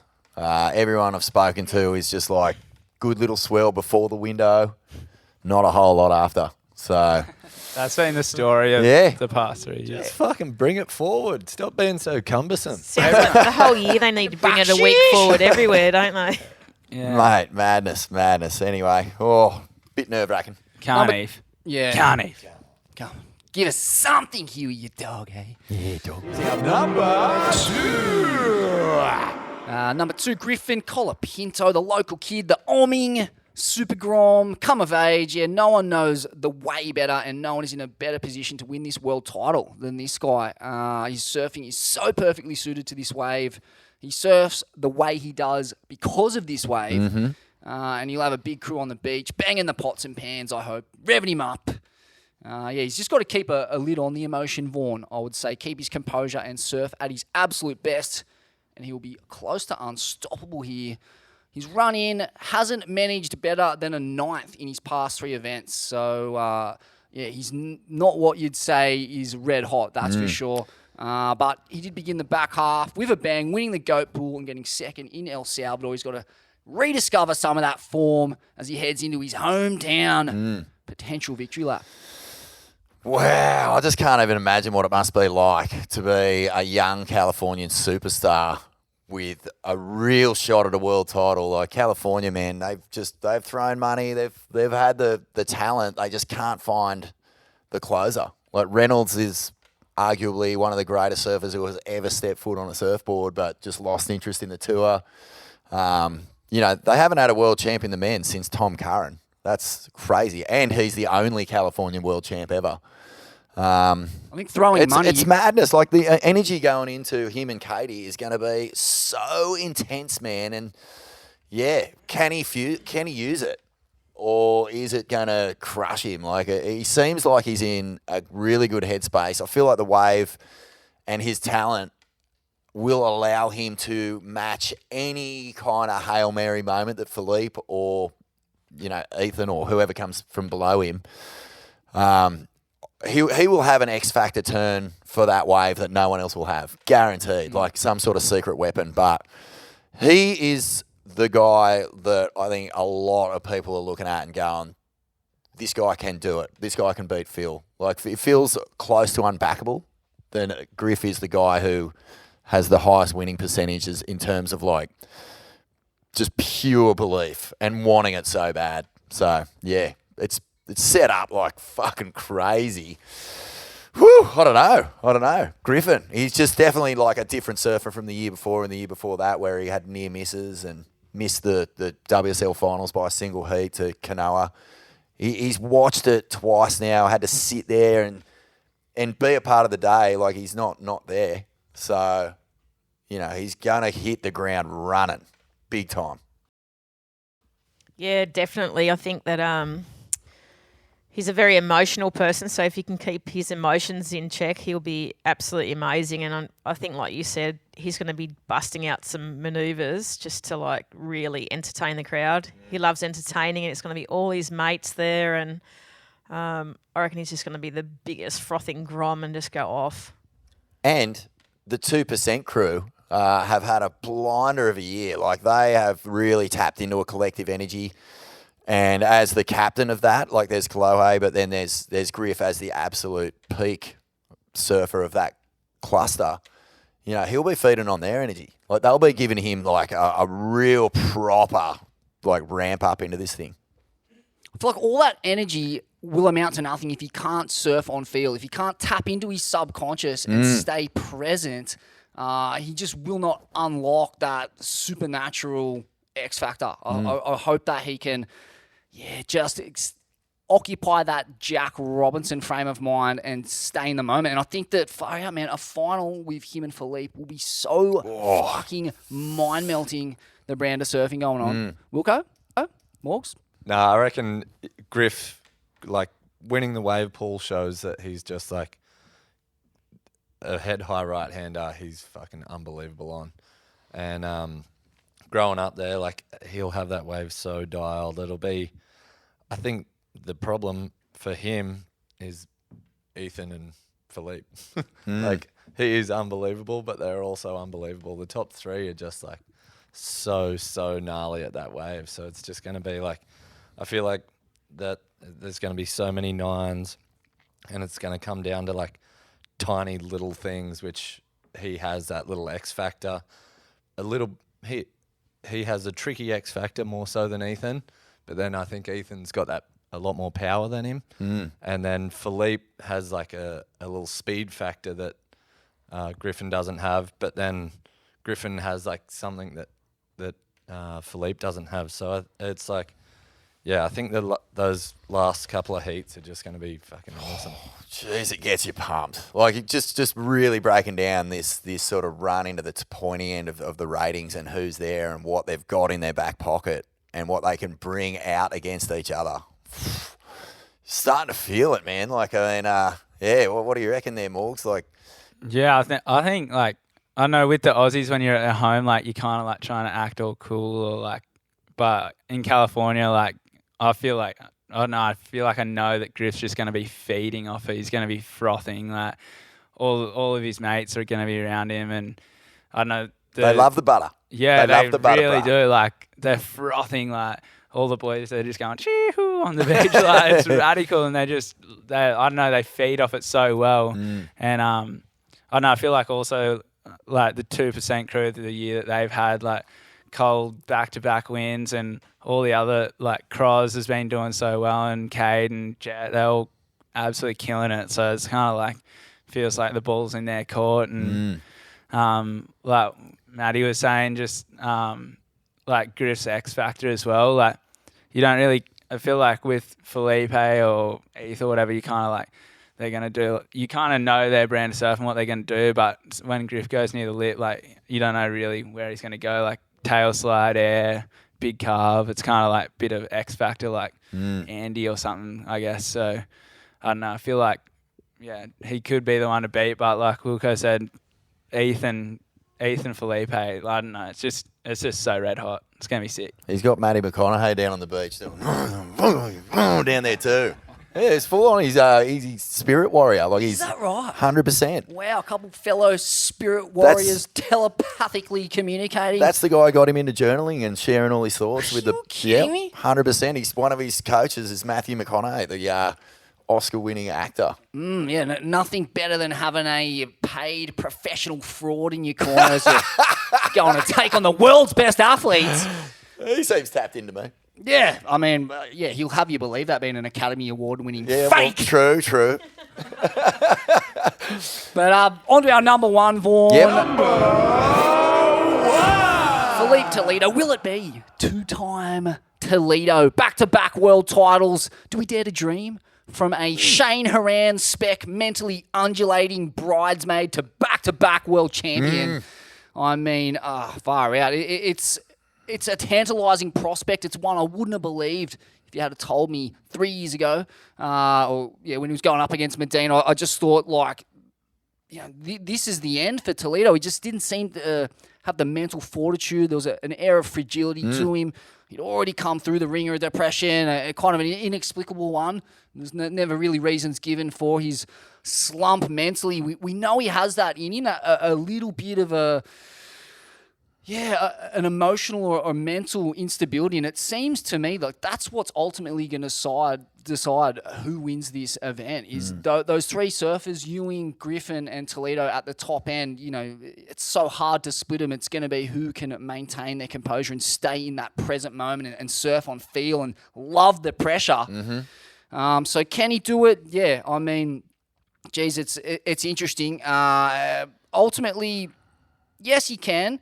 Interestingly, in the lead-up, man, to see that his dad, Ricardo, has come out on a podcast. I could not believe the timing of this. I just thought, dude, now's not the fucking time.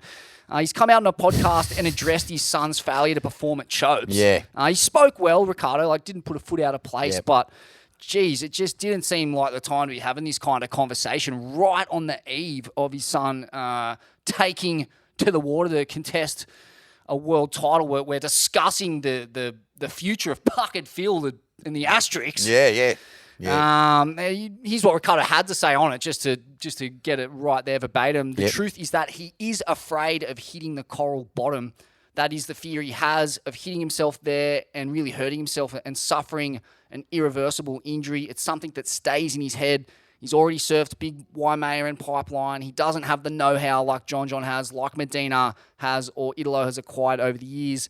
It is something that we know, but at no time does it detract from the quality of athlete that he is. Well, that's debatable in a lot of people's minds until he gets a win at solid Chopes or even, going left at Pipe and showing his medal in waves of mortal consequence. There will be a puckered anus floating above him, an asterisk, if you will. And the corn, mate. The puckered corn. The puckered corn.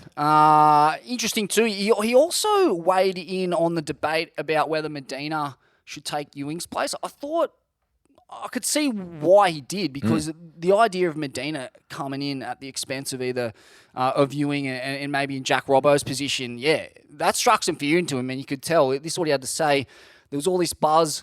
If Ethan isn't going to make it, Gabriel has to come in. Obviously, I really wanted Gabriel, John, Yago, everyone to be in the finals. But, man, they surfed all year. They had 10 chances to win the points needed to be in the finals, and they didn't. And then because of the other being third, 20,000 points ahead, he gets hurt, and they still have a chance to enter. I don't think it's fair. I think that if you didn't get the necessary score to play in the finals, you don't get to be there. And Vaughn, that's a pretty hot topic. I guess it's a moot point now that Ethan's in the draw. But yeah, there's a bit of distraction. There's a lot heading into this. There's a lot of just flies buzzing around your head, isn't it? And the Medina one is like, I totally get the logic of what he's saying. And I was actually like, when I first read that, I went, yeah, fair enough. But then I was thinking about going, that's nonsense. Like, if you get injured through the year or whatever, of course someone else is going to leapfrog you and take your spot. And it's called the Final Five. That's what it's actually called, and that's what it should be. I don't think that there's any real hassle there, but yeah, moot point. But then I got a feeling that maybe the Ricardo podcast might have been intentional, because I was trying to get in contact with Felipe's people and try and get an interview with him, and it was kind of like shutdown town, because I think They just didn't want to have any questions about his performances at Chopes 2 years in a row. And then, also qualifying for the Olympics, which is coming up at Chopes. And that's a big conversation, that one. So much Chopes chatter as you're trying to prepare for a 3-foot day at Trestles. And all it's doing is eroding your confidence and eroding your sense of what you're achieving.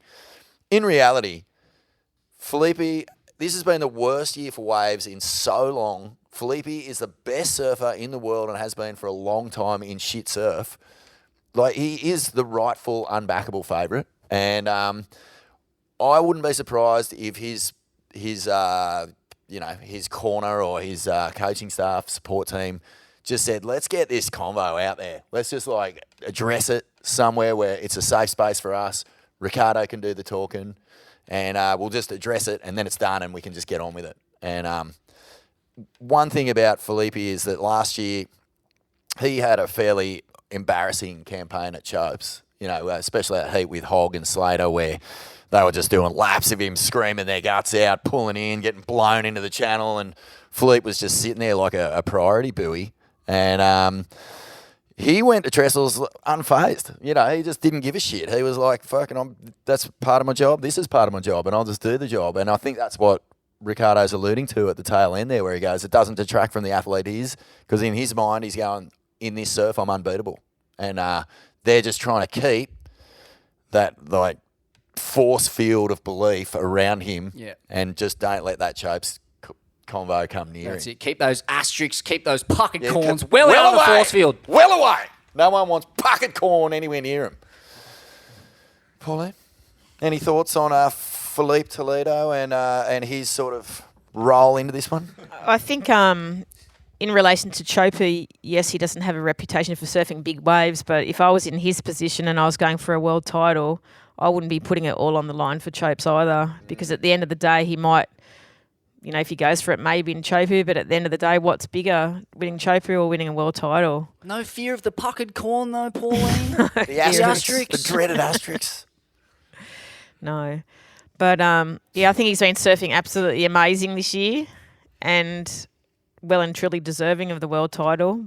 But we'll just see what happens. Can I ask you a question? There was a surfer on tour in your time named Kylie Webb who really famously didn't like big surf. And we're not talking even mortal Konaquent Smithy. We're talking like anything over about 3 foot. Yeah, she was terrified. Such a great surfer, like a really good surfer, won a lot of big events. How was her reputation on tour with the other women who would see her succeed and be up the top of the ratings when it came to that sort of surf? Was it I think a lot of them felt sorry for her. Yeah, right. That she was so scared to paddle out. But I think as far as the women were concerned about our reputation and the sport, we would prefer if she didn't show up, because it looked really bad for the women that someone's not paddling out. But Kylie was always a big partier, and I think that was half her problem was, if you're out partying all the time, it's going to be pretty hard to get your confidence if you're not getting to bed till 6 o'clock in the morning and your heat's at 7. That'll do it. Yeah. That's interesting, yeah, because I don't know if anyone feels too sorry for Phil. I wouldn't say there's much empathy there from anyone else on tour. Do you? Morgz, did you feel sorry for Phil when he wasn't getting waves against? Don't feel sorry. No. I mean, everyone gets scared. That's a fact of life. But if you're a world champion, is there an obligation to send it over the ledge? There's puckered corn. Puckered corn. Puckered corn everywhere. Tins of puckered corn. Oh, unrinsed puckered corn. Oh. I still think, though, that it's not like he's just good in shit waves. He's fucking good in everything. Yeah. 8 foot J-Bay. He's the best or one of the best out there. It's not just shit little waves that he's the best at now. No. So I don't think, even though his corn is a bit puckered, it's one wave and it's a fucking scary wave. He should give it a go, but he's kind of right. The consequences are fucking real. You go out there, he can't take off like John can, gets injured, doesn't win a world title. Mate, I see where he's coming from. It's scary as shit. Yeah. Yeah, and I talk from my perspective. I used to surf at huge waves at sunset and, surf pretty much all the conditions. But there was something about Chopu that made me shake in my shoes. I was always really nervous out there. I knew that it was very easy to hit the reef. And we surfed it on a small day, and I did one turn on the outside and thought, I really need to get this second turn in to get through the heat. I do the second turn, and then I look down and the reef's totally dry. And lucky, I don't know where it came from, but there was a tiny little ledge that I managed to get my board on and quickly jump off the back of the wave, and the board went straight in the reef and broke in half. And so I'm like, there's so much consequence out there. Yeah, and it does kick off a further really uncomfortable conversation for Philippe, which is whether he should take up that spot for the Brazilian team at the Olympics, given it's going to be held at Chopes. I mean, this is the flow-on of Ricardo having this public statement. And it's just not the time or place, is it? It's awful. Yeah. There's a little whiff of backfiring about this, and that backfire has come as a result Of the puckered corn. That's right, mate. Just releasing a little backfire. Final five. Obviously, he's been there twice. He's been in the best of three surf-off both times, losing out to Medina the first time round when Medina was in full Michael Jordan mode, had the earring, had the supermodel wife, sticking backflips, basically confetti guns going off behind him as he rode out of that thing. I mean, has showed plenty of grit to come back the very next year and get the win, narrowly edging Italo out in both heats. And, he had plenty of work to do to get past Italo last year. It was a really impressive show of mental fortitude, focus, and, of course, that committed, primal brand of surfing. I think that was the making of Philippe Toledo, that world title win last year. I think if he doesn't win that, he just disappears into the abyss. He gets that win, and as a result, he's been out and out the best surfer in the world for the past 2 years going. I mean, this year, man, he absolutely got to the final five in a canter, 8,000 points ahead of his nearest rival. So, in incredible form. There's nothing to dislike about his surfing either. It's just this one little sort of thing that people love to grab onto because we all know absolute units who, are carting bricks around during the week and then paddling out on 12-footers to out of bombies and riding 5/8 20s on these sort of slabs, and it just ruffles feathers when someone getting paid that much coin who rips that hard doesn't send it, and it's kind of besides the point in some ways because you can only surf what you're given when you're in that rashy, and this year they were given shit.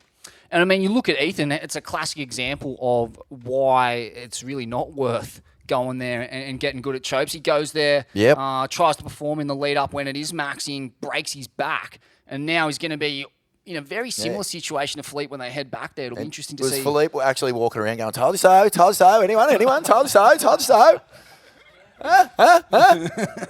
Yeah, anyway. Well, that's our top five men and women's. Magic. Righto, well, thanks very much for coming in. It's an esteemed panel. So frothing to have your insights, especially the Chihuahua on Morgzy's lap. Well done. We're going to do a few predictions here, and because, it's been a doggers year. The forecast isn't looking great. Like, will this comp somehow be the miracle end that we forget all of our, the negatives and all the backroom scandals and all the crappy, unwatchable heats, and we can just go, yes, let's sink ourselves into it. Only time will tell. But we're going to ask you guys a couple of questions. And first of all, and I think you'll start this one off, Smithy, the dream heat. Like, if you can see one heat in this event, men's or women's, that you just cannot wait to see, what's it going to be?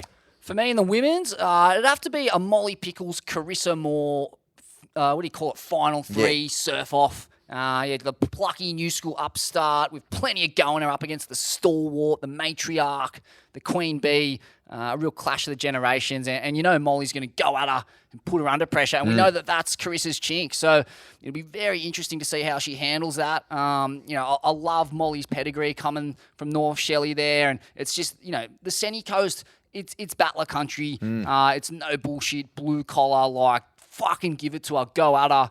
You know that's going to be the talk in her corner. And that's, Carissa couldn't be more different to that. A diplomatic, super kind, friendly, happy chick, undisputed in her greatness. That's going to be incredible. In the men's, I think a Jack Robbo versus Felipe Toledo surf off in the final. Again, when Jack reaches his happy place, when the chakras align and his energy conjuring reaches full vibration. Yeah, he's just an untold, untapped talent. It's so exciting to watch a surfer produce the kind of lines and angles and turns that, until that moment, you didn't even know were possible. So they're mine too. Sick. You guys? Is there I actually think the same. Molly and Carissa will be absolutely amazing. And Molly's just got such amazing hunger that she will be just absolutely throwing everything down, and it's nice to see also the new blood come through. So she's got a bit of a throwback to your generation, Molly. She could have fit on tour back in your day where it was just fully doing it for nothing but the passion, because you sure weren't getting you weren't getting 200 grand if you win the world title. Well, that's what I said to my partner Sam. I said, sometimes Molly makes me think of me. She's just got that real fucking, I'm going to go out there and beat them all. I really want it. She's just got that.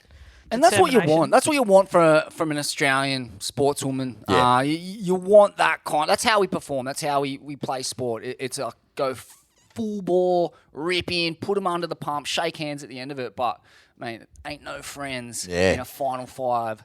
And what a compliment, though, for Molly. Pauline saying, I see a little bit of myself in that. Oh, man, I'd be putting that on my wall. She's the grit merchant. She's the queen of the grit. Mate. No puckered corns around here. No way. Pure grit. Willie, is there a heat there that you like the look of? Or I think on the women's side, that first heat is the one I'm most excited for. I've seen Tyler and I've seen Carissa.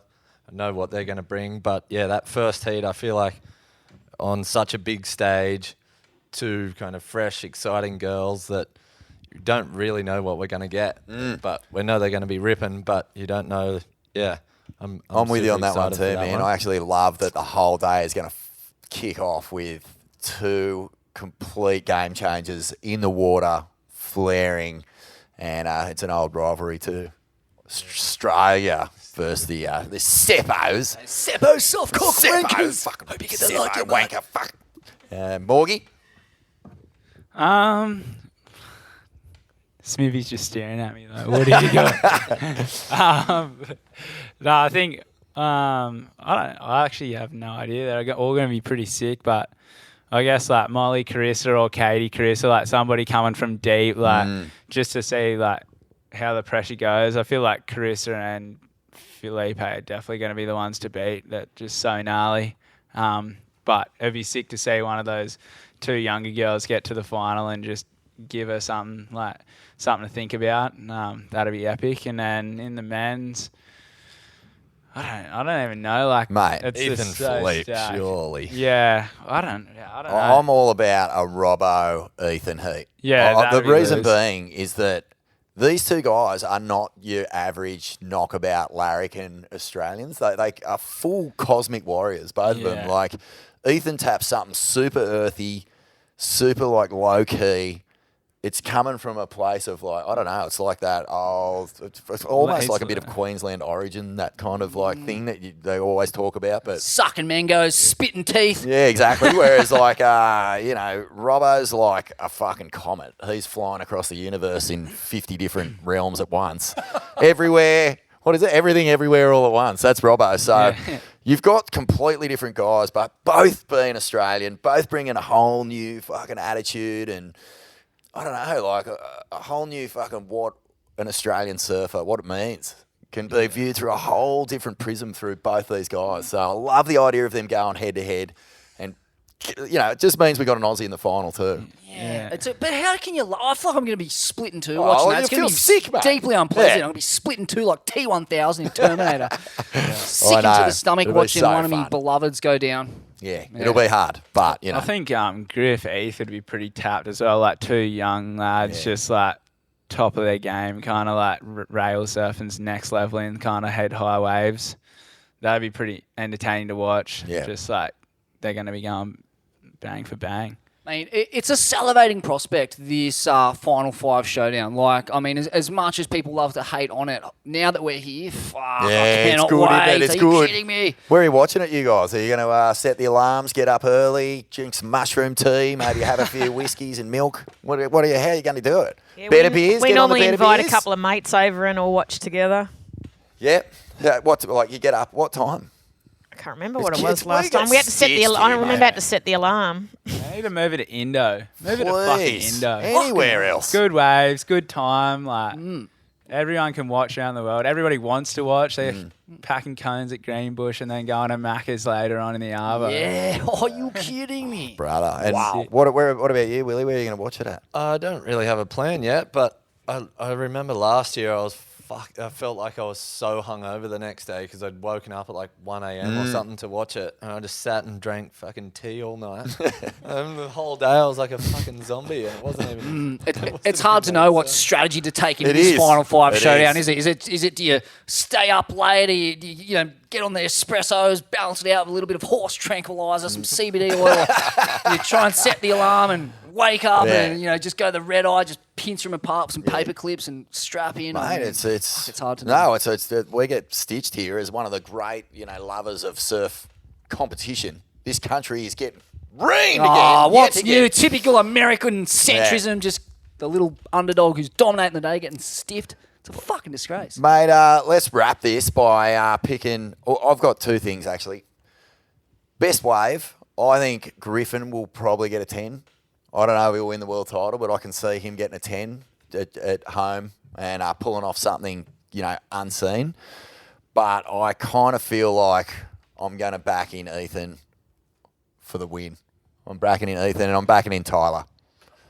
I'm going 100% Australian, Smithy. I can't cop this sitting on the fence or betting with your mind or the logic. It doesn't make sense to me. I'm a sports lover, mate. I want to see people fucking ripping in. I want to see the miracle, and I reckon Ethan and T-Double bring it home for Australia. Fly that flag. Come the Tillies.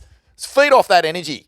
Best wave for me, I'm calling a 987 for the Vortex Shaman, featuring new lines, explosive, unpredictable finners, some savage down calves, and just all-round wizardry. He's also my value bet and my dark horse. So I think he's going to take this out. I think he's going to warm up with just putting Zhao, rip your dick off chunker Yep. to the sword. He'll cut his dick off. He'll cut his nose off. He'll cut his fucking head off. And from then it's going to be all she wrote. He'll be fucking, I don't know, just blowing Ethan's back out. I mean, that's not the best turn of phrase, but you know what I mean.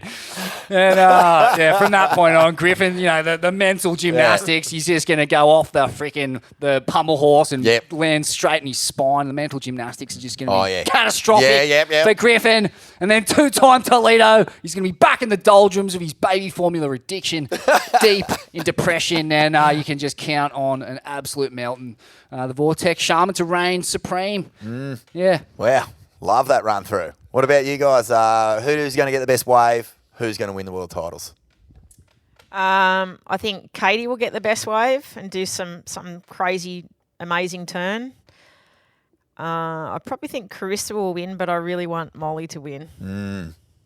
And in the guys, I have to say Ethan. His surfing has just been impressing me all year, and just his rail game is absolutely phenomenal. And I think he'll rise off that hospital bed to holding the trophy. And he's got a secret weapon. Pauline's secret rainbow region. Oh, a bit of comfrey. Bone paste. Here we go. No, that's awesome. And I'm with you. Like if I could pick a winner, like I'd love to see Molly win. That would just be so cool. Willie. I want Molly and Ethan to win. Either Molly and Ethan or Ethan and Tyler is my prediction. And I reckon Philippe will get a 10, but Ethan's going to just be dropping high nines all day long. That's it. Oh. That one's pretty onto it, I reckon. I feel like that's a huge possibility. I feel like I think one of the girls is going to drop one of the highest score of the day, like Katie or maybe Carissa. Carissa's, I don't know, you can't really count her out. She's going to be 3 big calves is like that's a 10 nearly. And I think Ethan and T-Dub as well. Aussies. And where are you going to be watching it, Morgz? We didn't get that from you. I don't know. It depends what Are you inviting us over? Yeah. I reckon. Depends what day of the week we'll head down to Wardell, get a bunch of Wardell pies. Crack open the truckie's toothpaste and rip right in it. A couple of duck and mushrooms for the morning. It's been unreal to have you guys on. Thanks so much for sharing all the wisdom. Big thanks to Rip Curl and Better Beer here on the set. And far out, bring it on. The Rip Curl WSL finals. They're only days away. And come on, Australia, for goodness sakes. Bring it home. Give something to cheer for. Take them out. On you guys. Enjoy. Yes, the Vortex Shaman lives. Jack Robinson inbound on a tear with all the momentum in the world heading into the final 5. What a resurrection it's been. One that you can only really imagine Jack pulling off. I mean, coming into Chopes, needing to win the event to make the final 5, and not just win the event, but get past his training partner, his coach's son, Yago Dora, who was in the exact same position as Jack, needing to beat Jack to secure his spot in the final 5. Jack gets it done in some of the most surreal and challenging circumstances. His ability to mentally compartmentalize and just deal with the peculiar pressure. Like it's not something that you'd ever really see in many other sports, but he gets that done, fronts up in the final, needing to beat Medina, the 3-time world champ, with one of, I think, if not the best competitive record at Chopes. Gets that done. He's down 15 points, a combined total of 15 before he even gets a score on the board. Grinds his way back into the lead and just ices it. What a performance. Now we head to Trestles, the final 5 showdown. He's been there before. He lost to Italo last year. What has he got for us this year? Let's hear from the man. Just frothing to see you in the final 5. Dude, I can't believe it. I can believe it, but I can't, and I'm fucking fizzing for you, brother. It's amazing. Like, Swellian Nation. Yeah, man, we're so behind you. You're fucking our guy, 100%, the underdog king. Oh, good vibes. Good energy from the boys. I appreciate it. Oh, mate, I'm almost lost for words after what you've achieved this year, like after suffering that injury and then getting your year back on track in the fashion that you did, putting on what has to be the best performance of the year at Chopes to secure your spot. Like, it was remarkable. How are you feeling at the moment? Yeah, it was up, down, and now and back on its way. It's like, it was just so much, like, just mentally, like, until, like, for everyone that was like next to me watching, and like so much doubt, and I was just like, nah, my confidence overrides the doubt. So that's good to see all that shine through, good to see the light shine through. That's the main thing. So yeah. That's so sick, man. Yeah, it's crazy. Yeah. Like, there's a place that you reach as a surfer and a competitor that I can't really remember seeing too many times, if ever before. It's this place of, like, total focus, total flow, maximum calm, maximum self-assuredness, but then, like, minimal emotion. Yeah. How do you find this kind of rhythm and like, how important is that to you performing well? Yeah, surfing's it's a special sport, isn't it? It's very unique, like the way just with the ocean and just all the variables that happen, like outside the water leading up into it, when you go out and compete, like, even just like, no emotions too, like I was just, so many events, like clutch, in the last moments. I love those moments. I think they're the greatest moments you live for. Like, you live for that. It's like, that's competing. That's being able to compete and have those moments is special. It's really special. Yeah. That's it, man. You nailed it. You can tell that you love those moments, like where a lot of people shrivel up and die and lose composure. Like, you live for those moments, and it shows. That's it. You see people freeze, and I've done it heaps. Like, if you freeze under the lights, it's like, it's just, I just get so much inspiration from even like all other sports when those big moments are there. Like, yeah, you know, it's special. It's just like it's all you've worked for. So it's yeah, really cool. Especially the last event, how it happened. I was like, mate, it was mind blowing. That really was so crazy to come up against, you know, your training partner, your coach's son. He's in the exact same position as you, and just your ability to like mentally compartmentalize and totally be. compartmentalize. Yeah, it was so impressive, mate. For sure. Yeah, it was. Oh, it was an interesting heat, that one. That was you know, I never get like kind of weird in heats or like a little bit, you know, whatever. It's just like, oh, all right. Okay. And then he wasn't, you know, Yago wasn't catching many waves. So I was like, all right, let's just go and get done. And Leandro Bemi in the channel. And it was kind of like, yeah, I feel, oh, it was just a weird heat. It was like, yeah, kind of, we travel together all year, and then it's bound to happen though. We're going for the same dream. Like he's got a dream for it. I have a dream, and you know that's what it comes down at the end of the day. There's going to be a lot more of those moments. So yeah, mate. One thing I really loved about your campaign this year and last year is your support crew and the way you interact with them and the way you've built them, man. Yeah. You've got proper OG call lords, you know, like Leandro and Bemi there, and you've got your wife Julia, who's always in the picture, providing so much support and encouragement. I love seeing that. And Yago, of course, now that he's out of the race, can you talk us through what each of those people bring to your campaign and how important they've been in getting you to this position twice now? Oh, definitely. I feel that's that is the biggest thing, you know, besides yourself, then that's the biggest thing that comes. If you have this, like the right crew around you, and especially from the training to the surfing, like the guys watching you to like the guys that you're sparring with, like Yago, and we're pushing each other in the free surfs, and then Julie's here, like and my trainer. I feel like I got a new guy, Jared from Oz. He's from New Zealand, but he lives in Oz, close. Like there's just a lot of like it's a powerful force. I feel like unformidable force. You know, it's very strong. So it's, you know, each one has their role, which is amazing. I love it, man. I love it. The trust and the honesty and the purity of those relationships is you can sense it just watching it go down. And yeah, it's magic, Definitely. man. There's the trust too. You got to have trust in the team. That's one of the biggest things. And then you can, then they once there's trust, I feel like, yeah, you can share whatever you need to, and yeah, love it, man. And just with your surfing, like there's something. Like, I believe if you surf your best, no one will beat you. And that's on account of, you know, there's just something so unpredictable and exciting about your brand of surfing when it's on. It's almost like Clay Marzo, like in your ability to create new lines and new angles on the fly.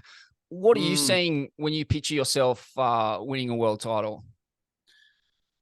Well, I see it all, but it's interesting. Like,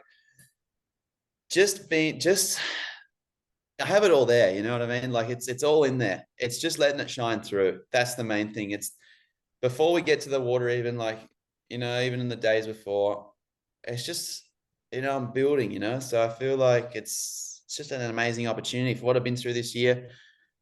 You know, everyone has their time. So just letting it shine, letting my best shine. That's the main thing. So that's it, man. Yeah. Yeah. And you've been here before, finally lost Idlo last year. What did you learn from that experience?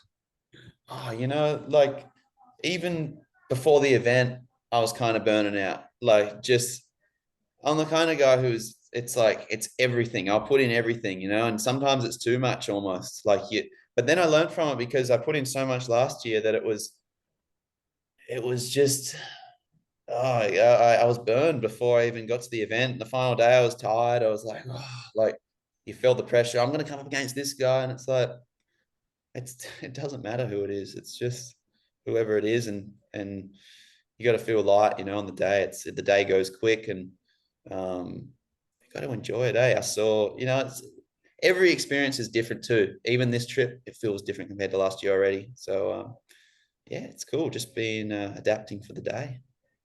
Mate, so psyched for you, Robbo. Rip in, brother. Enjoy it, man. I know you will. And that's the main thing. Yeah, so much other stuff too, you know, like even there's a big baby energy too right now. That's a force. So yeah. Mate, I'm glad you brought that up because, it's been amazing to watch you connect with Julia and the way your career has just exploded like a supernova since those connections with Leandro, with Julia. Talk to us about like Julia's role in all this, and obviously, you got a bub on the way. That's amazing, brother. Congratulations. Mate, behind every great man is a greater woman. That's what they say. Oh, it's a cliche. Yeah, that's true though. It's like, it's just, it just makes me better for sure. It's if I wasn't competing, she'd be competing. So yeah, glad it's me. I'm stoked to do it together and share the experience together. And the baby too in the channel at Chopes, he's feeling it too. So that's pretty cool. That's wild. That's so trippy. I love it, man. She's right there in your corner. Like, she's your full corner man, just like revving you up. I love it. It's mad. You don't see that involvement with partners that often. You don't see it too often. And she was going mad on the jet ski. I actually didn't know who it was because I was so like focused on each paddle. Like, I was tired at the end of the Tahiti event and that last heat. I was tired, and she's in the channel. Come on, Jack, let's go. I was like, who is that? But it's giving me energy. I don't know who it is, but I got more power. So I was like, that's special. It's really cool. Yeah. Big brother. All right, man. I'll leave it there. I'm frothing for you. Bring it home. Yeah, Jed. I appreciate it. Fucking see you guys soon. See you, man. No way. See you, brother. Swellian Nation, mate. Up the Swellians, mate. Hey, Don't worry. we're gonna do the podcast after for sure. I want to give my all. Fucking oath, mate. There's so much energy back here for you. It's hard to put into words like how, especially having seen you grow up and seen all the different like kind of layers you've had to peel back to get where you're at, man. I can't tell you how much I respect the journey that you're on. So, and that's heart to heart, brother. I'm so frothing for you, and do what you do best. Cheers, bro. Yeah, we do what we do. Good man. Fucking Jesse, come soon. See you, brother.